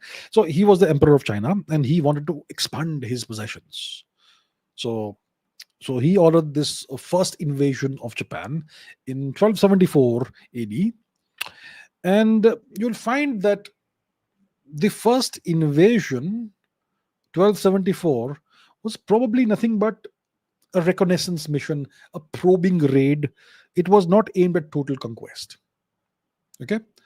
And it did not really succeed very well. There is a place called Hakata Bay in Kyushu.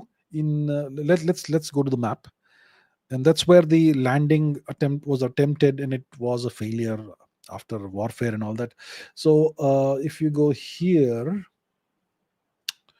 I think it is this region. Where is Hakata Bay? Sorry, it's down here. It's in the Fukuoka region. Yeah, oh yeah. So I think this place is called Hakata Bay, and it is in this region that the landing was attempted by the Mongol ships. So I think the first time the Mongols invaded, they sent in close to 1,000 ships. Okay, and it was a failure. And then when they tried to retreat from Hakata Bay, that's when a storm happened. A storm set upon the fleet and destroyed a large portion of the fleet. So it's when they had already been defeated and they were withdrawing. And after this invasion, and what they did, okay, what the Mongols did is that first of all, they had tried to use diplomacy. They had sent emissaries to Japan and demanded that Japan acknowledges the supremacy of Kublai Khan, that Kublai Khan is our overlord and we are his vassals. And Japan refused that. So after the diplomacy failed, the invasion was attempted in 1274. And during the invasion, the soldiers sent by Kublai Khan, they massacred civilians and they massacred monks. They massacred Buddhist monks. And when you do such things, it's going to enrage the samurai, right? So now the samurai were enraged, and they saw these soldiers of Kublai Khan as absolute barbarians, and they said, "We'll fight you to the death." And then what they did is that they built a very large coastal wall in the Hakata Bay region to prevent future landings. And the samurai organized themselves very well, and they bolstered their numbers. And then there was a second invasion in 1271, in 1281. And in the 1281 invasion, I think the Mongols had about 4,000 ships and more than 100,000, more than a lakh men, according to their records, I believe. And so they were trying to coordinate this force from across the East China Sea, and it was not a very successful thing. They had to cross Tsushima as well, and so on. So once again, that invasion did not work very well, and there was another storm that came in the way and destroyed a large portion of the ship. Many of the ships were dashed against rocks, and they were destroyed. So there's a combination of lots of factors. So there is the bad weather, the storms. The Japanese were very well prepared, especially after the first invasion happened. The Mongols overreached themselves logistically. You can't go so far and be so overstretched. The Japanese tactics would have been good. The strategies would have been good because the Japanese knew their own home conditions. It's like playing a cricket match on your home ground versus playing your match on the opponent's ground, right? So it was home conditions. They knew what to expect. The Mongols probably did not have that much naval expertise. That also could be a factor, and so on. So it's a combination of lots of factors that caused the failure of both the attempted invasions, 1274 and 1281. I think ultimately it was about the Mongols, about Kublai Khan being over ambitious. He was over ambitious. He tried to project his power into a completely unfamiliar territory. The Mongols were, well, traditionally they were nomads. They were horse archers. They were unbeatable in that form of warfare. Now, if you take these people and you put them on ships and ask them to invade an island nation, it's not going to work. It's a super unfamiliar, super hostile environment. And who's defending Japan? The samurai. Come on, it's not going to work, right? So it's a combination of these factors that caused the failure of the attempted invasion by Kublai Khan. How was Kublai Khan's leadership in contrast to Genghis Khan? Genghis Khan and Kublai Khan were very different personalities. Genghis Khan was, well, a military genius, probably the greatest military genius of all time. He conquered the greatest empire ever conquered by one man. He conquered more territory in 10 years than Roman emperors conquered in 200 years. So there's that. He was a ruthless organizer, superb organizer. He believed in meritocracy. He promoted the best, most the ones who performed the best. He, as a consequence, he had the best generals. Jebe, Subodai, so many more. Subodai was probably the greatest general of all time. Subodai Bagatir, and so on. And as a ruler, he was a good ruler. He was tolerant. He tolerated almost every religion and everything, except maybe one or two, which I will not mention here. Okay, and so on. So he was very open. He was very good to the people he conquered after they were conquered. But if you did something bad to him, he would not let that go, and so on. That's how Genghis Khan was. In contrast to Genghis Khan, Kublai Khan did not. Oopsie, what happened? Just a second. There seems to be okay. So yeah, in contrast with Genghis Khan ruled from the horse, didn't he? Kublai Khan ruled from the throne, and Kublai Khan he became a very sinicized emperor. He ruled over China. His focus was not on conquest, it was mainly on administration, it was on ruling. He invested in a postal service, he invested in the bureaucracy, he invested in dams, he invested in architecture. That's the kind of stuff Kublai Khan invested in. And Genghis Khan invested in other things. So Genghis Khan, whatever he achieved, Kublai Khan wanted to consolidate all of that by being a civilizing force. But he also at some point in life would have had that itch that I too should conquer, right? At some point in time, something. And that's why he tried probably Japan, but it did not work. So yeah, there you have it. That's the difference between the two men. Very different styles of leadership. Shivam Chauhan says, I am currently doing my master's degree in history and plan to do a PhD, pursue a PhD later. Okay, good. My dream is to become a great historian and archaeologist, making meaningful contributions to our understanding of India's past. I want to focus on underrated and unexplored areas that still hold the potential for new discoveries. What are some lesser studied topics, regions, or periods in Indian history that I should start reading about now and later explore in depth? Look, everything is unexplored. Even if you talk about, let's say, talk about the period in India 1,000 years ago, just before the Turkic invasions began. Ask yourself this question. What was a typical day in the life of an ordinary man or woman in Bharat in the year 1000 AD? What was a typical day life? Okay, let's say you're talking about one person who lives in the region of Delhi, present day Delhi, one person who lives in the region of present day maybe Bangalore or maybe Chennai, one person who lives in present day Gujarat, one person who lives in present day Assam. Okay, 4 people, north, south, east, west, and one person who lives in central India, 5 people. And we go back 1,000 years. What was a typical day in the life of a person who lived in these 5 parts of India? We don't even have those answers. What language did they speak? What was the language spoken in the Delhi region 1,000 years ago? What language was spoken in the Assam region 1,000 years ago? In the Bangalore region 1,000 years ago? What language was spoken in, let's say, Gujarat 1,000 years ago? Do we even know that clearly? What was the lifestyle like? What was the dress code like? What dress did they wear? What language did they speak?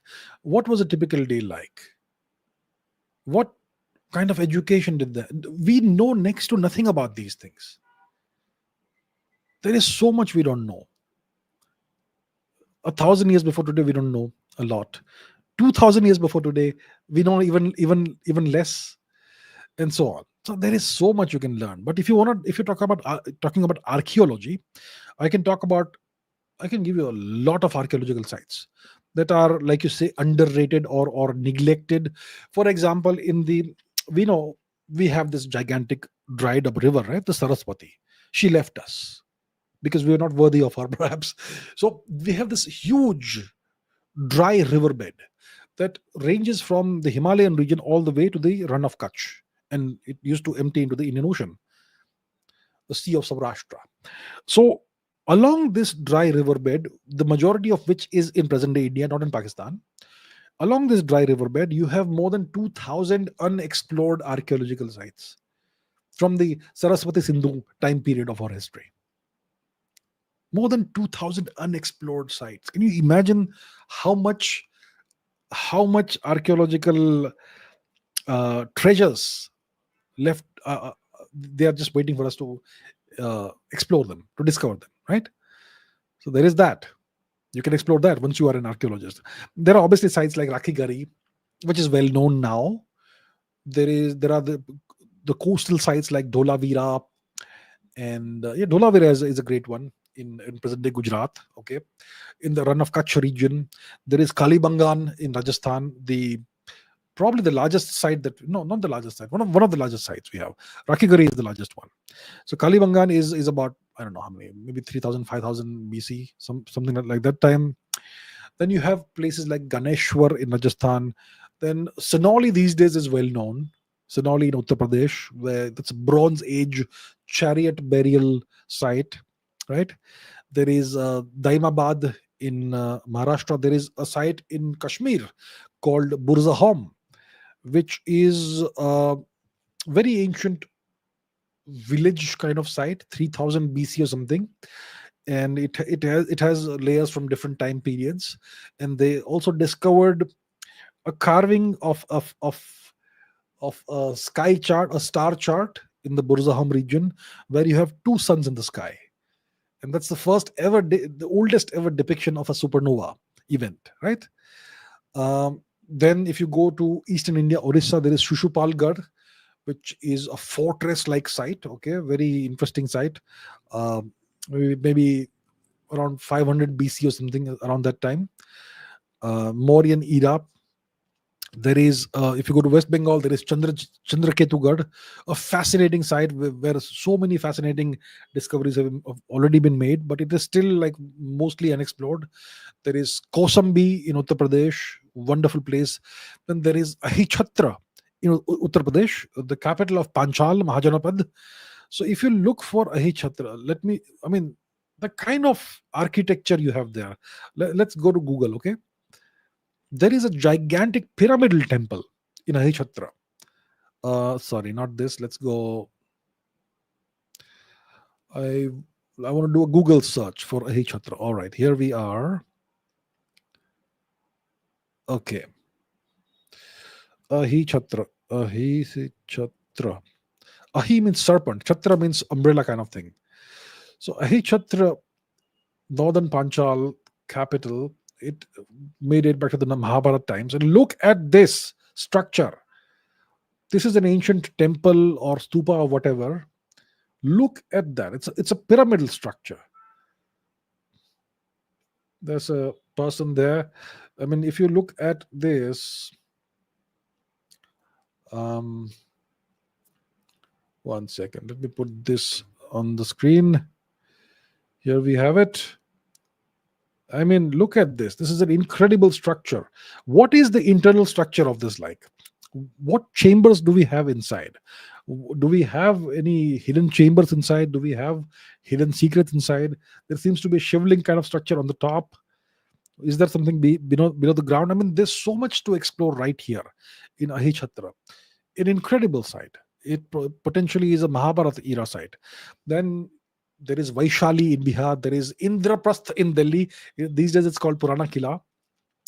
That could be the site of ancient Indraprasth of the Mahabharata era. In the southern part of India, we have Adi Channallur in Tamil Nadu. Then we have places like Dwarka. I mean, Dwarka, Krishna's Dwarka, off the coast of Gujarat. Then you have Kaveripumpattanam, which is a submerged city, possibly 10,000 years old, possibly older, near Pondicherry, off the coast of the eastern coast of India, not far from Pondicherry. And there is Mahabalipuram. There is the ancient site of Vikramashila in Ujjain. And then once again, if you go south, there is Gangaikonda Cholapuram, the ancient imperial capital of the Chola Empire. And that is not well excavated, well explored. So I can give you so many examples. There is so much potential for archaeological studies in India, so much. So yeah, go ahead. So study some of these sites, read up about them. Then once you're an archaeologist, you can go and explore them. All the best. Okay, Mr. 88 says, why did so many Britishers decide to stay in South Africa after its independence? And why couldn't they repeat the same in India? We know that British interests are still present in Africa and India through a variety of means, by how the white population remained there, not in India or Pakistan. Okay, the subcontinent. So to answer that question, first of all, I will take a look at the map. I mean, the map is a great tool to understand a lot of things. So here's the map. Now, as we know, India is near the equator. India is a pretty hot place. At least large parts of India are hot. If you go to northern India, it's pretty pleasant climate and all. If you go to Ladakh, it's frighteningly cold and so on. The Himalayan region is very extreme, very, very cold. And northern parts of India, Punjab, Haryana, Kashmir, etc. Even the Nepal region, even the Arunachal region, etc. The Khyber Pakhtunkhwa region, all that. Pretty good weather, good climate, but most of India is hot, really, really hot. One of the reasons why the British left India is that they had plundered everything they could plunder. There's nothing much left, and the climate was too hot for them. They didn't enjoy it. That's why they left. South Africa, on the other hand, okay, it's in the southern part of Africa. Very, very nice, pleasant weather, pretty cool weather. If I click at the southern part of Africa, the latitude is minus 34.79. Minus 34.79. It's comparable to, let's say, if I go to Sydney, it's minus 34 point something. So it's the same kind of weather you have at Sydney. And Sydney has good weather, good climate. Tasmania is super cold. If you go to the northern hemisphere, to give you an example, it is like, for example, what if I click here? What's the latitude? 34. So Hiroshima. So Hiroshima, Kobe, Kyoto, that's around the 34-degree latitude. It's pretty cold there, right? So yeah, that's the kind of weather you have in South Africa. Pretty cool, pretty pleasant weather. So that's one reason why the Britishers, like you say, were happy to stay on in South Africa, because of the climate. Climate was nice. It was conducive for them to stay on. The second thing is that if you look at the demographics of South Africa, the religious demographics of South Africa is about 85% Christian today, and that must have been the case even in the 1930s and 1940s. The first thing Europeans do is they convert, they destroy the local culture, they eradicate the local religion, and they impose their religion on the natives. That's what they've done consistently wherever they go. Failed in India, they tried their best. They're still trying. The Spanish did that in the Americas, the Portuguese did that elsewhere in Goa, and so on. And the Europeans did that all over Africa. So in South Africa, the native South African culture, religion, whatever it is, barely exists. About 85% of the population is Christian, the rest is whatever else, right? So because of this, it was culturally also nice for the British to stay there. People all believed in the British imposed religion. In India, it's very alien, right? India is full of Hindus. So the British would not have been very comfortable because of that as well. So multiple factors would have contributed to this. The first is the climate, second is the religion, and so on. So that's why probably, and India was horrifically impoverished by the 1940s. The life expectancy was what, 30, 31, something like that. It's like being in Ethiopia of the 1970s and 80s, that sort of thing. Horrible. India was like a death trap. So they had destroyed India completely, and they didn't want to stay in such a hellhole. They had reduced India to a hellhole, essentially. So that's why they left. South Africa was a very different place, much more pleasant for them. So, okay, Pandit says, Abhijit Chavda, you recommended Virtue, Success, Pleasure, and Liberation by Alain Danielou. I read this book. There were certain passages that referenced Aryan invasion theory, referring to Kauravas as Aryans and Pandavas as Dravidian, and termed intercaste marriages unacceptable. So you're complaining. I referred a book and you're complaining. This is why I don't refer. That's why I don't give any book recommendations anymore. I have said this so many times that there is no book that's written by anyone about India that doesn't have any distortions. Now, Alain Danielou lived 100 years ago. At that time, everyone believed in the Aryan invasion theory. So that's why I wrote about it. Even today, there are books that are superb, but they still have distortions. I have said this so many times. There is no book written about India in which no distortion exists. But there are good aspects of the book, which is why I recommend them. But then we get people like this who will complain, who will start nitpicking and complaining and pointing fingers. You recommended a bad book. So that's why I've stopped recommending books. I mean, a lot of Indians have this habit. It's not their fault. The education system has done it to them. The education system, it puts this habit in your head of looking for tiny, minute mistakes and faults. Because, in the Indian education system, your teacher, when you write an exam paper, even if you make the smallest of mistakes, they'll cut 1 mark, 2 mark, whatever. Even if overall you're right, but because you missed a full stop or a comma somewhere, they'll cut 2 marks. So Indians, because of this, they are conditioned to look for tiny, minute mistakes in everything. And Indians are a nation today of nitpickers who will simply miss the big picture because they're all squabbling among each other over tiny, minute things which are completely unimportant. So here's an example of that. I recommended a nice book because there are some things that are nice about the book, but the person finds problems. So that's, and I have seen this, I have had this happen to me over and over and over again, which is why I don't recommend books anymore. What do you expect anymore? Uh, Phoenix says, why is it so hard for people in India to realize the Indian system desperately needs a system reboot? Because Indians don't get the big picture. Because Indians are nitpickers. Indians look for tiny, minute flaws here and there, and they squabble among each other about these tiny little things. And they completely miss the big picture. And it is not the fault of Indians. The education system has destroyed their ability to think.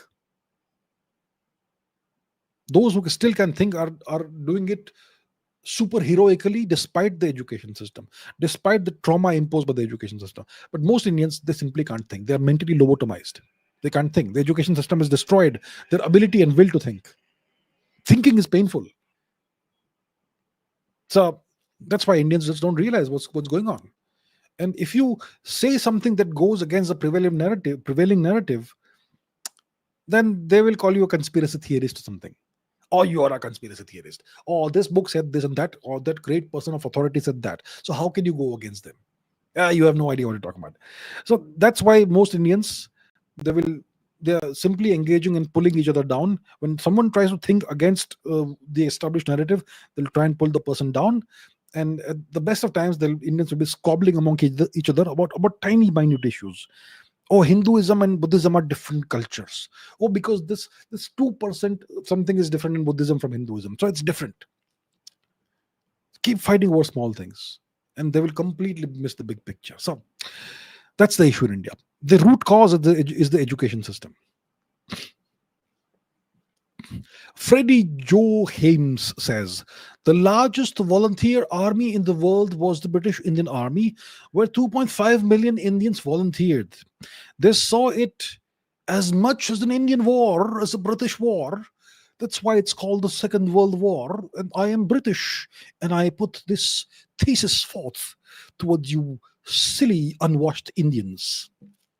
The largest volunteer army in the world. This is what people in the UK still apparently believe. Volunteers.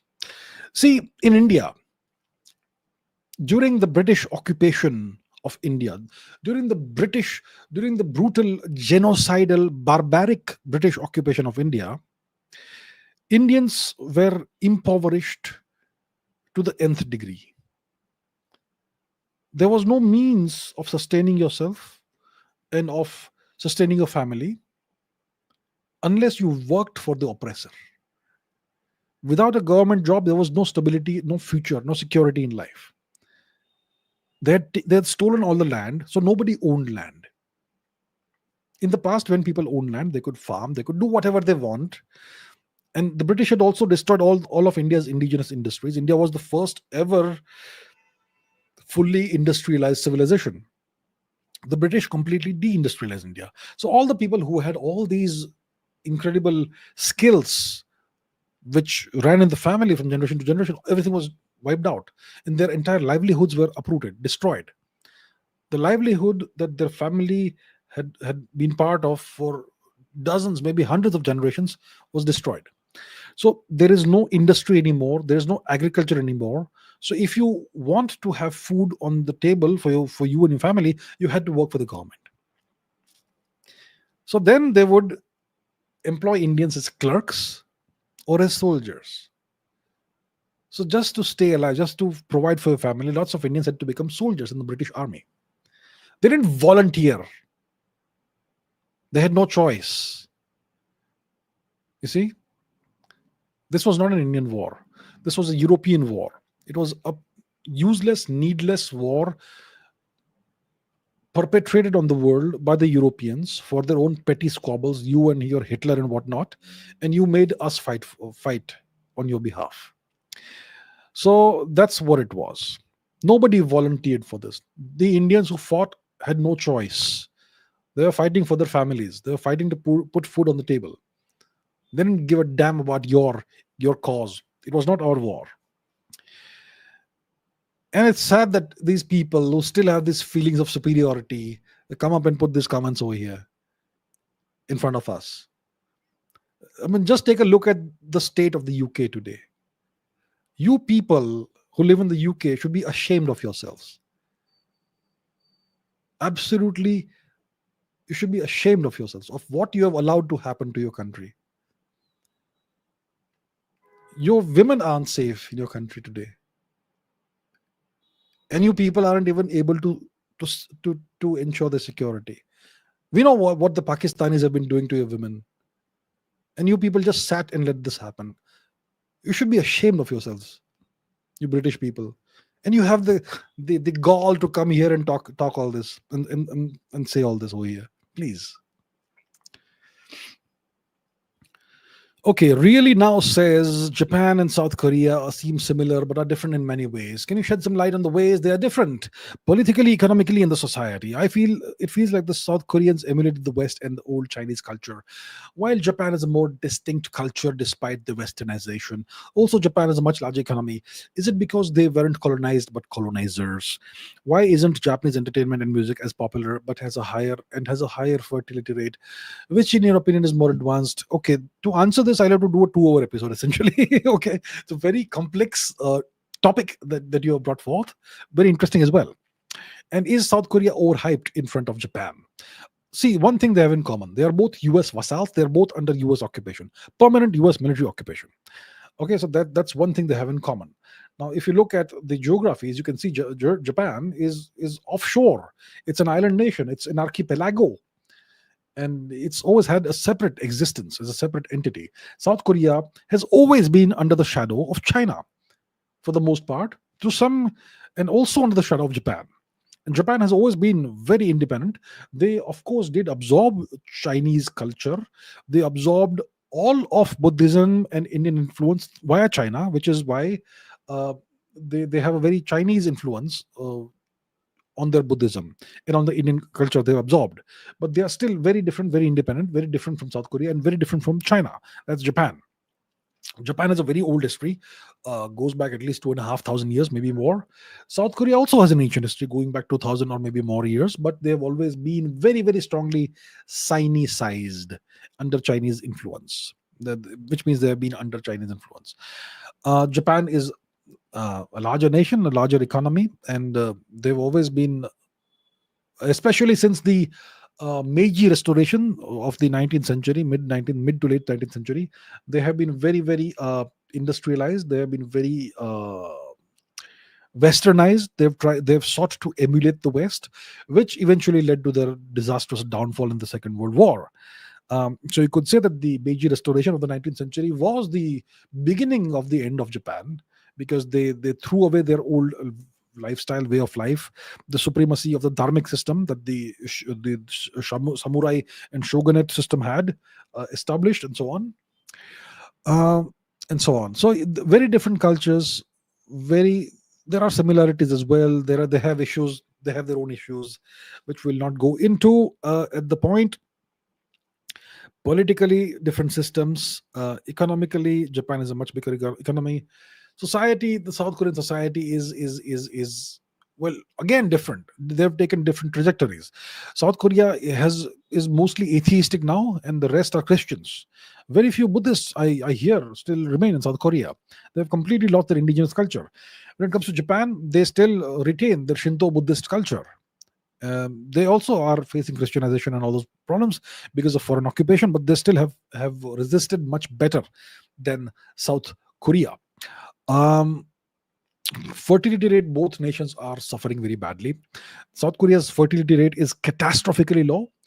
Japan's is marginally better. I don't remember the exact figures right now. I'll not go and research it, but it's marginally better than South Korea.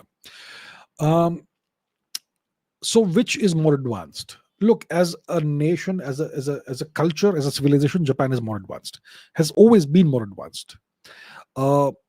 What is overhyped, what is not, it depends on the overlord, the US. Today, both are vassals, both are under occupation. So whoever the overlord will favor will be hyped.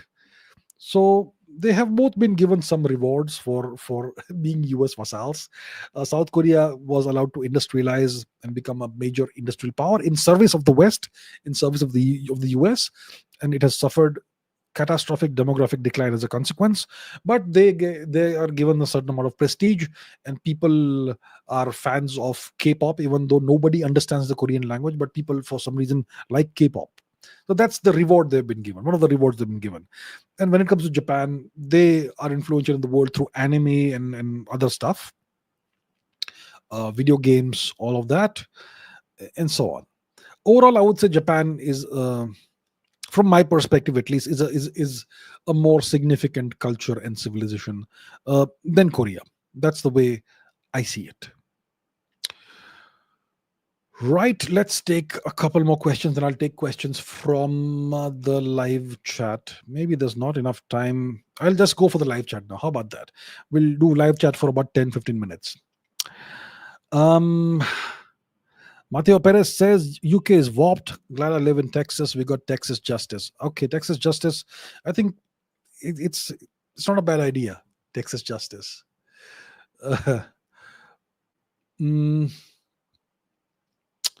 What else do we... Okay, let's see some of the questions from the live chat.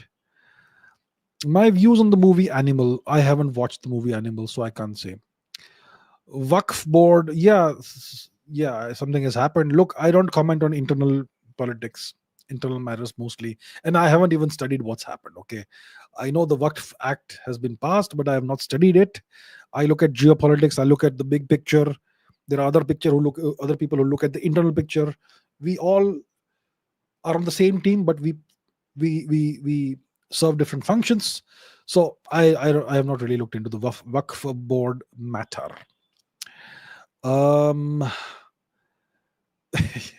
Which IPL team do I support? I don't watch IPL. I watched the first season of the IPL, which was what, 2007, 2008. The Pakistanis were still playing at the time. The first season the Pakistanis played, and the first match, Brendan McCullum hit 158 or something.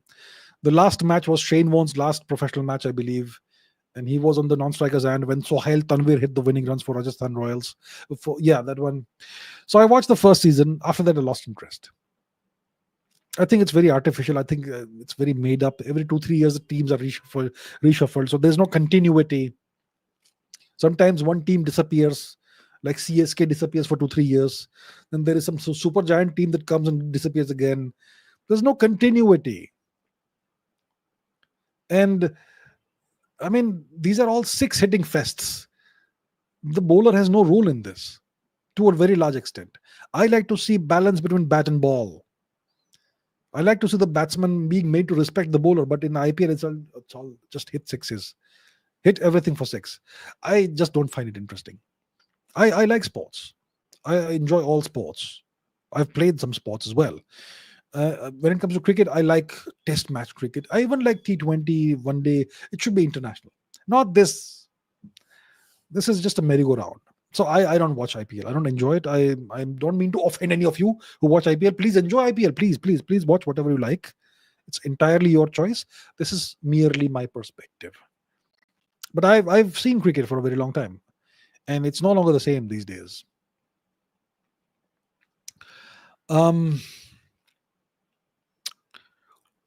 Shri Ramachandraya Namah says, what's your favorite food? These days I eat 1 meal a day. I'm trying to get a little fitter, meaner, leaner. So I eat 1 source of protein and a large quantity of vegetables. And I eat a large quantity of watermelon as well. It's the simple foods that are fun. So that's what I look. I like food. I like all kinds of food. I like foods. I like every cuisine. I like most cuisines: Japanese, Mexican, French cuisine, Thai cuisine, Indian cuisine. Obviously, we like it. Chinese, Mongolian, Eastern African cuisine is very interesting. It's similar to Indian cuisine. Arabic cuisine, it's nice. You know that if you look at Arabic cuisine, there's so many good vegetarian dishes you get over there. You know, the meze platters, the stuffed wine leaves. Wine is grapevine leaves stuffed with rice and whatnot. There is muhammara. It's a very nice thing. There's so many nice cuisines in the world. Croatian cuisine is nice. You may even say a few good things about British cuisine. Russian cuisine is nice. Hungarian cuisine. I like all foods. Look, I don't have one favorite food. Anything that's cooked well, with passion and love, it's gonna taste good. So yeah, my approach to cuisine is like my approach to music. I like it all. I enjoy it all. Okay.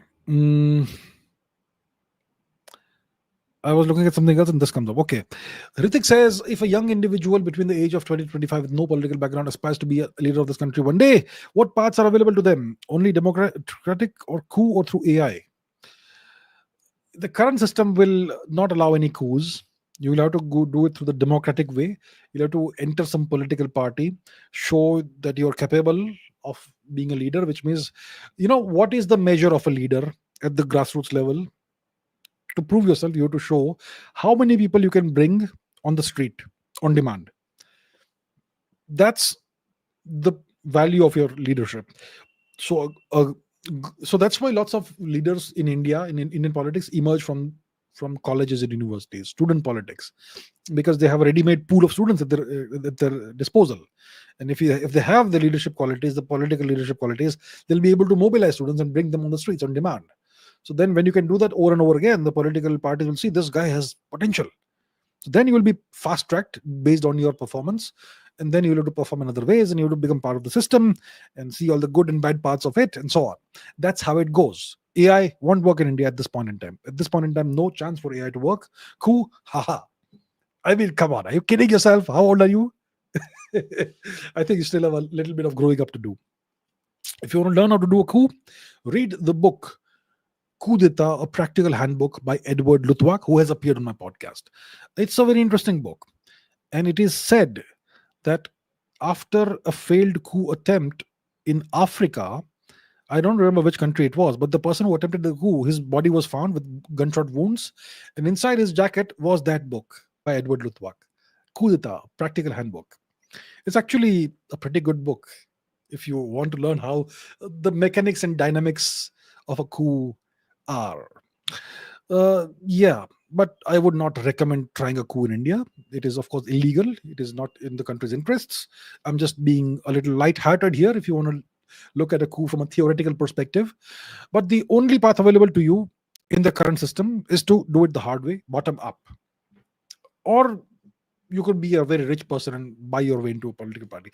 There's multiple ways. But if you're a young kid, 20, 25 years old, the only way is to do it through student politics. Show that you are a great student leader who can mobilize students on the streets on demand essentially.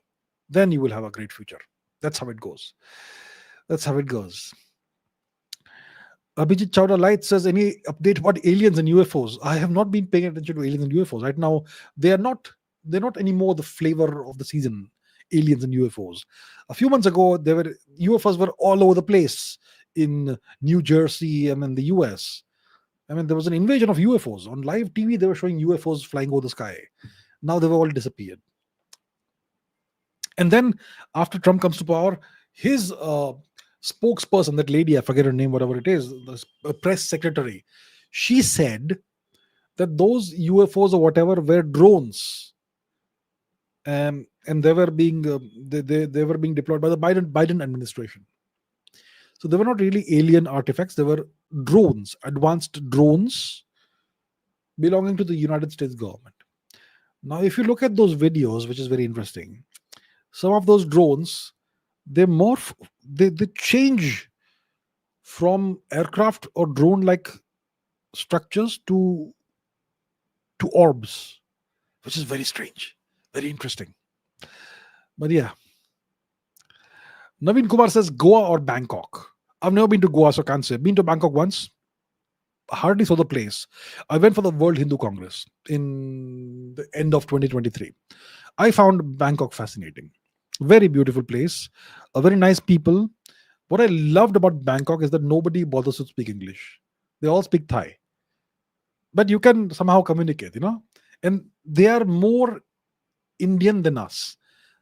They are more dharmic than us. Okay?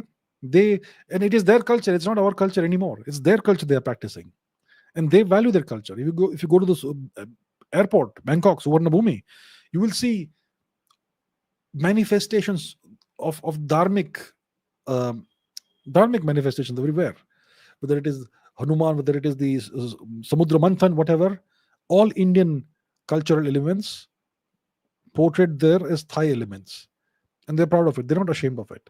So different from India. So I have never been to Goa, so I can't say anything about Goa. But I really like Bangkok. The brief time I was there, like 3 days or something, it was fun. I don't mind going again. Wonderful place, and I would like to explore more of Thailand and more of Southeast Asia. Um, Rajil Khare, thank you so much for becoming a member. I never ask anybody to become a member, but some of you still do that, so I really appreciate that. Thank you so much to everybody who has purchased memberships despite me never asking anyone to do that. Thank you so much, and thank you so much, Rajil. I really appreciate it. Thank you for your support. It means a lot. Okay, let's. I have spoken about. Okay, let's see this. Uh, Rajil says, can you please explain about private data security and theft? Sun Alien. Private data security and theft. That's a very technical subject. It's a very corporate subject, isn't it? So, look, every corporation, every entity, every individual has some private data, right? We all have it. You may have a laptop in which you have your own private data, whatever, Word documents or whatever it is that you keep, PDFs or videos or whatever. That's your private data. Okay. And that needs to be secure. And it can be stolen as well. So maybe you have credit card information, or maybe you have some financial statements, or maybe you have passwords or something. If it is stolen, then it becomes a huge problem for you. People can steal your money, people can steal your identity or whatever. So you need to keep it secure, and there are multiple ways of doing it. You can encrypt your data so that nobody can, crack the code. That's one way of doing it. Private security, private data security. Another way is to disconnect your laptop, your machine, whatever it is, from the internet. Is called air gapping. An air gapped system which is secure because no internet can penetrate there. If you want to be really air gapped, then you can have a room with what's called a Faraday cage. In case you don't know what a Faraday cage is, look at a microwave oven. If you look at the front window of the microwave oven, you can see a grill structure over it. Grill. That's a Faraday cage, which keeps the microwaves inside and prevents them from leaking out of the microwave oven. So you can have a room with a Faraday cage apparatus kind of setup, which will genuinely ensure that no outside signal comes in or no inside signal goes out. So there are various ways of achieving proper data security. Most of us, we have systems that are connected to the internet. So you have to ensure that you don't keep any sensitive information, first of all, on your internet connected system. And if you have such information, you need to keep it secure in a variety of ways. Yeah. And theft, there are lots of ways of stealing private data. Hackers, they specialize in this, and some hackers are really good. There are various ways of doing it. The Chinese are good at it. Apparently India is not bad in cybersecurity. One hears whispers. Okay. So yeah, there are people who are professionals and who can do that. So you've got to employ basic common sense, essentially. So that's what I can say. It's a very, very big topic, very complex topic. You can do like one single 2-hour live stream only about this, but that's what I'll say in brief about this. All right. Mr. Adiator says, do I listen to electronic or ambient music? Electronic music, some of it used to be good. There was this band called Astral Projection. They had this song called Mahadeva. That was nice, electronic music. Some of it is good. I don't really keep up with electronic music these days. Ambient music used to be good. Ambient music should be something that allows you to focus on the work that you're doing, but it should create a nice ambiance, nice atmosphere. Ambient music is something I'm still into sometimes. So yeah, I do listen to it sometimes. And okay, what shall I do? Shall I take one more? Who's my favorite sports person? Says Mayuri. I don't know. I don't have any one favorite sports person. I've admired lots of sports people from different sports. For example, in tennis, I what uh, Roger Federer, Novak Djokovic. I used to like Agassi, Pete Sampras. Among women, Steffi Graf, Monica Seles. These days, I have no idea who. Maybe the Williams, Serena Williams, probably. Who else? In cricket, there are so many. Viv Richards, Jeff Thompson, if anyone remembers him, and so on. So many. I mean, there's no one person that's my favorite. Okay, with that, we will end today's live stream. We are way past 2 hours. So thank you so much for all the questions. I enjoyed this very much. Enjoyed the questions I took from the comments. Enjoyed the questions I took from the live chat. And we shall keep doing this. And the next episode will be next week. Same time, same channel, same day. So until then, take care. Thank you so much for everything. Thank you so much for your viewership. Please keep asking questions. Please keep raising your standards. Please keep learning. Take care, and I'll see you soon. Bye-bye.